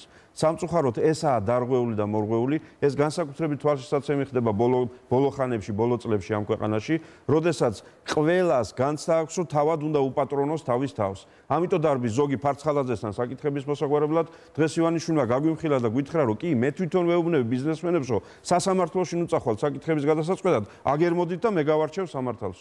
ანუ ამ ვითარებაში, რა თქმა უნდა, ქვეყანა წინ ვერ წავა. ამიტომ კანონის უზენაესობა ეს არის ნომერი პირველი, ბერკეტი და გამოსავალი ყველა იმ პრობლემებიდან, რაც დღეს ქვეყანას აწუხებს. დიდი მადლობა ბატონ დავით. ბატონებო, როგორც კითხვის ადრესატებს შემიძლია მოგცეთ დაზუსტებისთვის ან გამოხმაურებისთვის კიდე თითო წუთი, თუ არ გაქვთ დასაზუსტებელი, გადავიდეთ ბოლო კითხვაზე, რომელიც ბატონმა ლევანმა გთხოვა, ბატონ დავითთან გქონდათ კითხვა, რამდენადაც მახსოვს. ნახევარი წუთი გაქვთ. კი ბატონო. არა, მე ძალიან მოკლე შეკითხვა მექნება. ბატონ დავით, მე მეკნება ასეთი შეკითხვა თქვენთან. მე მასმელი მაქვს თქვენი ერთ-ერთი ინტერვიუ და აქედან გამომდინარე ცნობილი ინტერვიუ, რომელიც ბევრნაირად იქნა გაგებული და მე მინდა დღეს მოგცეთ საშუალება, რომ ეს ფართოდ გაშალოთ ეს საკითხი. თქვენ ხართ ორი ვაჟკაცის მამა. ამავე დროს გაქვთ, ესე ვთქვათ, სულისკვეთება, რომ გახდეთ საქართველოს უმაღლესი მთავარსარდალი. გაუშვებთ თუ არა თქვენ შვილებს ჯარში სამხედრო სამსახურში? ბატონ დავით, 2 წუთი თქვენ პასუხისთვის. არათუ გაუშვებ ჩემი შვილები, ესე იგი თავმობეზრებული მყავს ჩემი საკუთარი სამხედრო სამსახურის ამბების თხრობით და ეუბნებიან, კარგი, დაგვანებეთ თავი, მოვადრო და ჩვენ თვითონ იქნებით ჯარისკაცები და ჩვენ თავად ნახავთ ამ ყველაფერს. მეორე, თქვენ ალბათ იმ საკითხს გულისხმობთ, რომელიც ესე იგი კუპიურებად დაჭრილი ტრიალებს ხოლმე, რომ ესე იგი მე რა ვასწავლი შვილებს. და მე ვამბობ იქ ასეთ ფრაზას. მე ჩემ შვილებს არ ვეუბნები, რომ შვილებო, უნდა გაიზარდოთ დიდები და ყოჩაღები და მოკვდეთ საქართველოსთვის. ანუ დაიხოცოთ საქართველოსთვის. მე მათ ვეუბნები, რომ შვილებო, უნდა გაიზარდოთ, უნდა გახდეთ ძლიერები, პროფესიონალები და ყოველ ცისმარე დღე ემსახუროთ საკუთარ სამშობლოს. სანამ ცოცხალი ხართ და სანამ პირში სული გიდგათ, იყოთ სამშობლოს დამცველი, მისი გამაძლიერებელი და მისი, ასე ვთქვათ, არ ვიცი, სამსახურში მყოფი. მე შვილებს ვასწავლი იმას, რომ სამშობლოსთვის სიკვდილი ეს არის უმაღლესი კატეგორია, როდემდეც, სადამდე მისასვლელადაც ადამიანმა ყოველ დღე უნდა აკეთოს შენი ქვეყნისთვის და სამშობლოსთვის რამე. და არ უნდა დაიმშვიდო თავი იმისთვის, რომ ეხლა არა უშავს, ცოტას მოვიპარავ, ცოტა სამსახელმწიფოს დავასუსტებ, კორუფციაში ჩავებმები, არჩევნებს გავაყალბებ, იქ კიდე რაღაცას მივიტაცებ, იქ ვიღაცას დავჩაგრავ, იქ მაგრამ როცა დაჭირდება სამშობლოს, მე ავიღებ ავტომატს, წავალ და ვიბრძოლებ და შევეწირები. აი ამ სულისკვეთებამ დააქცია ეს ქვეყანა, რომ სადღეგრძელოებით, რომ მე მზად ვარ წავიდე აფხაზეთში ვიომო და სანამ აფხაზეთში მიდიხარ და ომობ, აქ ქვეყანას აქცევ, შენი არაპროფესიონალიზმით, შენი ქურდბაცაცობით, შენი, არ ვიცი, არასოლიდარობით, შენი სიძულვილის გაღვივებით ქვეყნის შიგნით. მე ამას ვასწავლი ჩემ შვილებს, რომ დიახ, თქვენი არჩევანია, ამ ქვეყანაში ცხოვრობთ, თქვენი არჩევანით რა ფორმითა და საშუალებითაც შეგიძლიათ ამ ქვეყანას უნდა ემსახუროთ, მაგრამ ნუ დაელოდები იმ მომენტს, როდესაც საქართველოს შენი სიცოცხლე დაჭირდება. გააკეთე ყველაფერი იმისთვის, რომ საქართველოს არ შენი სიცოცხლე დაჭირდეს, არც სხვისი. და ამისთვის ყოველ დღე იზრუნე შენი ქვეყნისთვის, შენი სამშობლოსთვის და სწორად იცხოვრე, სინდისთან და კანონთან მართალმა იცხოვრე. ამას ვეუბნები მე ჩემ შვილებს. ბატონ ლევან, გსურთ რომ გამოეხმაუროთ, შემიძლია 1 წუთი მოგცეთ. მე მაყოფილი ვარ ამ პასუხით და ვიტყვი ნამდვილად თუ ადამიანს აქვს мотиваცია მართოს ქვეყანა და მეტიც იყოს ქვეყნის პრეზიდენტი, მე ვთვლი, რომ მას აუცილებლად უნდა გქონდეს სამხედრო ვალდებულება ქვეყნის წინაშე მოხდილი და მეც პირდაპირ გეტყვით, მაგალითად ჩემ მაგალითზე, მე მოხდილი მაქვს ორჯერ სამხედრო სავალდებულო სამსახური, თუ ამირჩევთ პრეზიდენტად, ხო სამხედრო სავალდებულო სამსახურში ვიქნები ისედაც როგორც თავარსარდალი, თუ არ ამირჩევთ და მე უკვე განზრახული მაქვს, რომ წავიდე ხელახლა, ვთქვათ, ტერიტორიულ რეზერვში სამსახურში მე-13 წავიდე ჯარში უკვე. დიდი მადლობა ბატონ ლევან. ხომ არაფერს დაამატებთ ბატონ დავით. ბატონებო, დიდი მადლობა. ჩვენი დებატები დასასრულს მიუახლოვ და ახლა იმისთვის რომ შეაჯამოთ დღევანდელი დებატები და მიმართოთ ამ ამორჩევლს, თქვენ თვითონ თქვენთაგანს 2 წუთს მოგცემთ. ბატონ კახა, დაიწყეთ თქვენი 2 წუთი. ძალიან კარგი, მე 1 წუთს ველოდი. მე მინდა ამორჩევლს უთხრა, რომ მართლაც მივიდა ჩვენ საზოგადოებას, ხალხს მინდა უთხრა, ქართველ ერს, საქართველოს მოქალაქეებს, არჩევნები საარჩევნო კამპანია გავიდა დასკვნით ფაზაში და მე ვფიქრობ, რომ რამდენადმე მაინც ქონდა ამორჩევლს იმის საშუალება, რომ დაინახა კანდიდატებს შორის არსებული განსხვავებები. მე კიდევ ერთხელ გავიმეორებ, რომ პერსონალურად დაუდასტურებ კანდიდატებს ჩემს პატივისცემას, მაგრამ ვფიქრობ, რომ მე განსხვავდები 2 ძირითადი ნიშნით ჩემი ოპონენტებისაგან, რა თქმა უნდა, მხოლოდ აქ წარმოდგენილ ოპონენტებს არ გულისხმობ. პირველი, მე ვარ ანტისისტემური კანდიდატი, რომელმაც მოახერხე და სააკაშვილის რეჟიმის დროსაც და ივანიშვილის რეჟიმის დროსაც თავიდანვე ძალიან რთული იყო, არაპოპულარული იყო, ფიზიკურად რთული იყო, უბრალოდ ყოფილიყავი ოპოზიციაში და ამ პოზიციას გამოხატავდი საჯაროდ. მე მიმაჩნია, რომ დღეს რა ვითარებაც არის საქართველოში. როდესაც ქვეყანას მართავს, პრაქტიკულად ორი ადამიანი, სააკაშვილი, ივანიშვილის დუეტი და მათ რაღაც ისტერიკას მიყვება მთელი ქართული პოლიტიკური დღის წესრიგი. მე ვფიქრობ, ქვეყანას ჭირდება პრეზიდენტი, რომელიც ძალიან კაფიოდ, ნათლად ქვეყანას დაუსახავს აი ამ დღის წესრიგს, რომ ამ ორი პარტიის მონოპოლია დასრულდება. მე არ მგონია, რომ ამ ორ პარტიასთან თანაარსებობა არის შესაძლებელი. ეს ადამიანები გუშინდელი ჩანაწერებით საჩვენებს. მათთვის საქართველო არის რაღაცა დენთის კაცრი, რომელზეც სააკაშვილი და ივანიშვილი ზის და უბრალოდ თამაშობენ. მეორე განსხვავება, რომელიც ჩემი აზრით არის ჩემსა და ჩემს ოპონენტებს შორის არის ის, რომ მე არ ვერიდები იმ თემებზე საუბარს, რომელიც აკრძალული არის საქართველოში ლიბერალური მედიისა თუ სამოქალაქო სექტორის მიერ. როდესაც ჩვენ საუბრობთ უკონტროლო იმიგრაციის შეზღუდვაზე, როდესაც ჩვენ საუბრობთ ტრადიციული ოჯახური ფასეულობების დაცვაზე და მე ღიად ვსაუბრობ, რომ ანტიდისკრიმინაციული კანონი უნდა გაუქმდეს.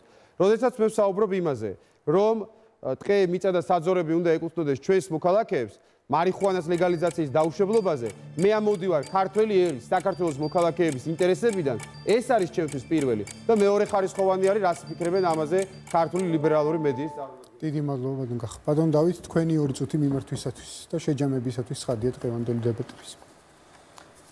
საქართველოში ოცნების მმართველობა უნდა დასრულდეს და ნაცმოძრაობის მმართველობა არ უნდა განახლდეს. ეს არის ჩვენი ისტორიულ პოლიტიკური ამოცანა ამ ეპოქაში. საპრეზიდენტო არჩევნებს უდიდესი გავლენა ექნება ამ პროცესში, მიუხედავად იმისა, რომ ამ არჩევნებით ხელისუფლება არ იცვლება. საპრეზიდენტო არჩევნების ფინიში ესაა საპარლამენტო არჩევნების სტარტი და საპარლამენტო არჩევნებზე უნდა მოხდეს ხელისუფლების შეცვლა. მე და ჩემი კოლეგები ამ არჩევნებში შევედით ძალიან მყარი რწმენით, რომ საზოგადოებას შევთავაზე ჩემი სახით საუკეთესო შესაძლო პრეზიდენტი გამოცდილებით, განათლებით, გავლილი გზით, არა მხოლოდ სახელისუფლებო გაცილებით დიდი ოპოზიციური გამოცდილებით და ვარ მზად ამისთვის, ამაზე უკვე ვისაუბრეთ. მეორე, მოსახლეობაში ინერგება ასეთი აზრი, რომ რა მნიშვნელობა აქვს მისცემ თუ არა ხმას შენ ამ კანდიდატს. იქ ყველაფერი გადაწყვეტილია. ხელისუფლება დაალაგებს ყველაფერს. ამ ანკეს არ უნდა წამოვეგოთ. მე როდესაც ამორჩეველს ვთხოვ ხმას, მე ხელგაწვდილი მოწყალებას არ ვითხოვ. მე ხელი გაწვდილი მაქვს ხელის ჩამოსართმევად. თვითეული ხმა მოცემული ჩემთვის. ეს არის ჩვენს მიერ, ჩემს დამორჩეველს მიერ ერთმანეთისთვის ჩამორთმეული ხელი, რომ ხვალ ერთად პარტნიორული სულისკვეთებით ვაგრძელებთ ბრძოლას. ბრძოლას მანამდე, სანამ ამ ქვეყანაში არ დასრულდება ის ჭაობი, რაც გვაქვს ახლა და ამ ქვეყანაში არ მოუშვებთ იმ ძალადობას, რაც ჰქონდა მანამდე. ამისთვის ამ არჩევნებში თვითეული მოქალაქის მიერ მიცემული ხმა. ესაა თავად ამ მოქალაქის თვითგამოხატვის საშუალება.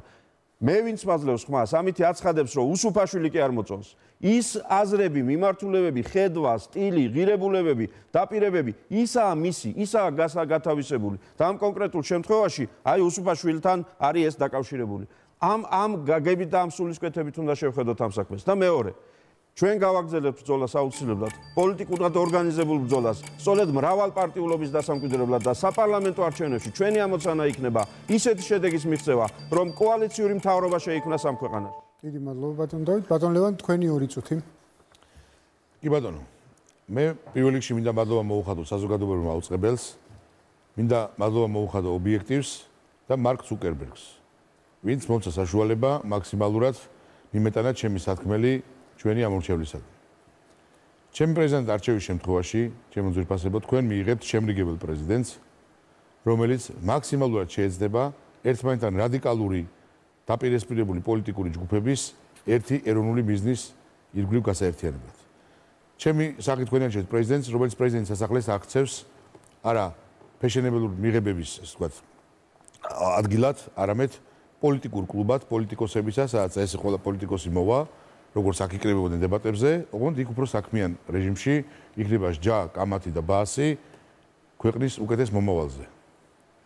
და რატომ მაინც და მაინც მე? აი, ამერიკის შეერთებული შტატები არის ყველაზე უფრო განვითარებული საპრეზიდენტო რესპუბლიკა და მათ ყავდათ ყველაზე მეტი პრეზიდენტი. 45 პრეზიდენტიდან 26 იყო ადვოკატი, 22 იყო სამხედრო. და წარმომდგარი პრეზიდენტების კანდიდატებში მე ვარ მოქმედი ადვოკატი, რომელსაც მაქვს სამხედრო ცხოვრება, გავლილი და სამხედრო გამოცდილება. აქედან გამომდინარე, მე ვთვლი, რომ იდეალურად შევეფერები პრეზიდენტის, ასე ვთქვათ, პოსტს და ვიქნები შემაერთებელი გამაერთიანებელი და საერთო ეროვნული ბიზნისკენ ჩვენი ქვეყნის წამყვანი. აქედან გამომდინარე, მოგიწოდებთ ხმა მიცეთ 40 ოქტომბერს მომავალ არჩევნებში, რათა უზრუნველყოთ ჩვენი ქვეყნის მეტი თავისუფლება, მეტი უსაფრთხოება და მეტი განვითარება. დიდი მადლობა ბატონ ლევან. ბატონებო, დიდი მადლობას მოგახსენებთ დღევანდელ დებატებში მონაწილეობისათვის. მე კი მაყურებელს ვეთქვი, რომ ჩვენ დავასრულეთ საპრეზიდენტო კანდიდატებს შორის დებატების ციკლი, სულ 9 დებატი გაიმართა პირველი არხის ეთერში. მე გემშვიდობებით სულ ცოტა ხნის შევხვდებით ერთმანეთს ხვალ გადაცემაში 42 პარალელი, ხოლო ზეგ უკვე 22 საათზე შევხვდებით, სადაც პირველი არხის ანალიტიკოსებთან და მოწვეულ ექსპერტებთან ერთად შევაჯამებთ საარჩევნო ციკლს, საარჩევნო კამპანიას, ასევე ვისაუბრებთ იმაზე თუ რა შედეგი, რა მოცემულობები გვექნება იმ წუთისათვის და კიდევ სხვა ბევრ საინტერესო საკითხს მე შეგახსენებ, რომ ჩვენი გადაცემა ითარგმნებოდა სინქრონულ რეჟიმში სომხურ და აზერბაიჯანულ ენებზე და ასევე უზრუნველყოფილიყო სრულ დათარგმანი, არისთვისაც თარჯიმნებს დიდ მადლობას მოვახსენებთ. კარგად ბრძანდებოდეთ.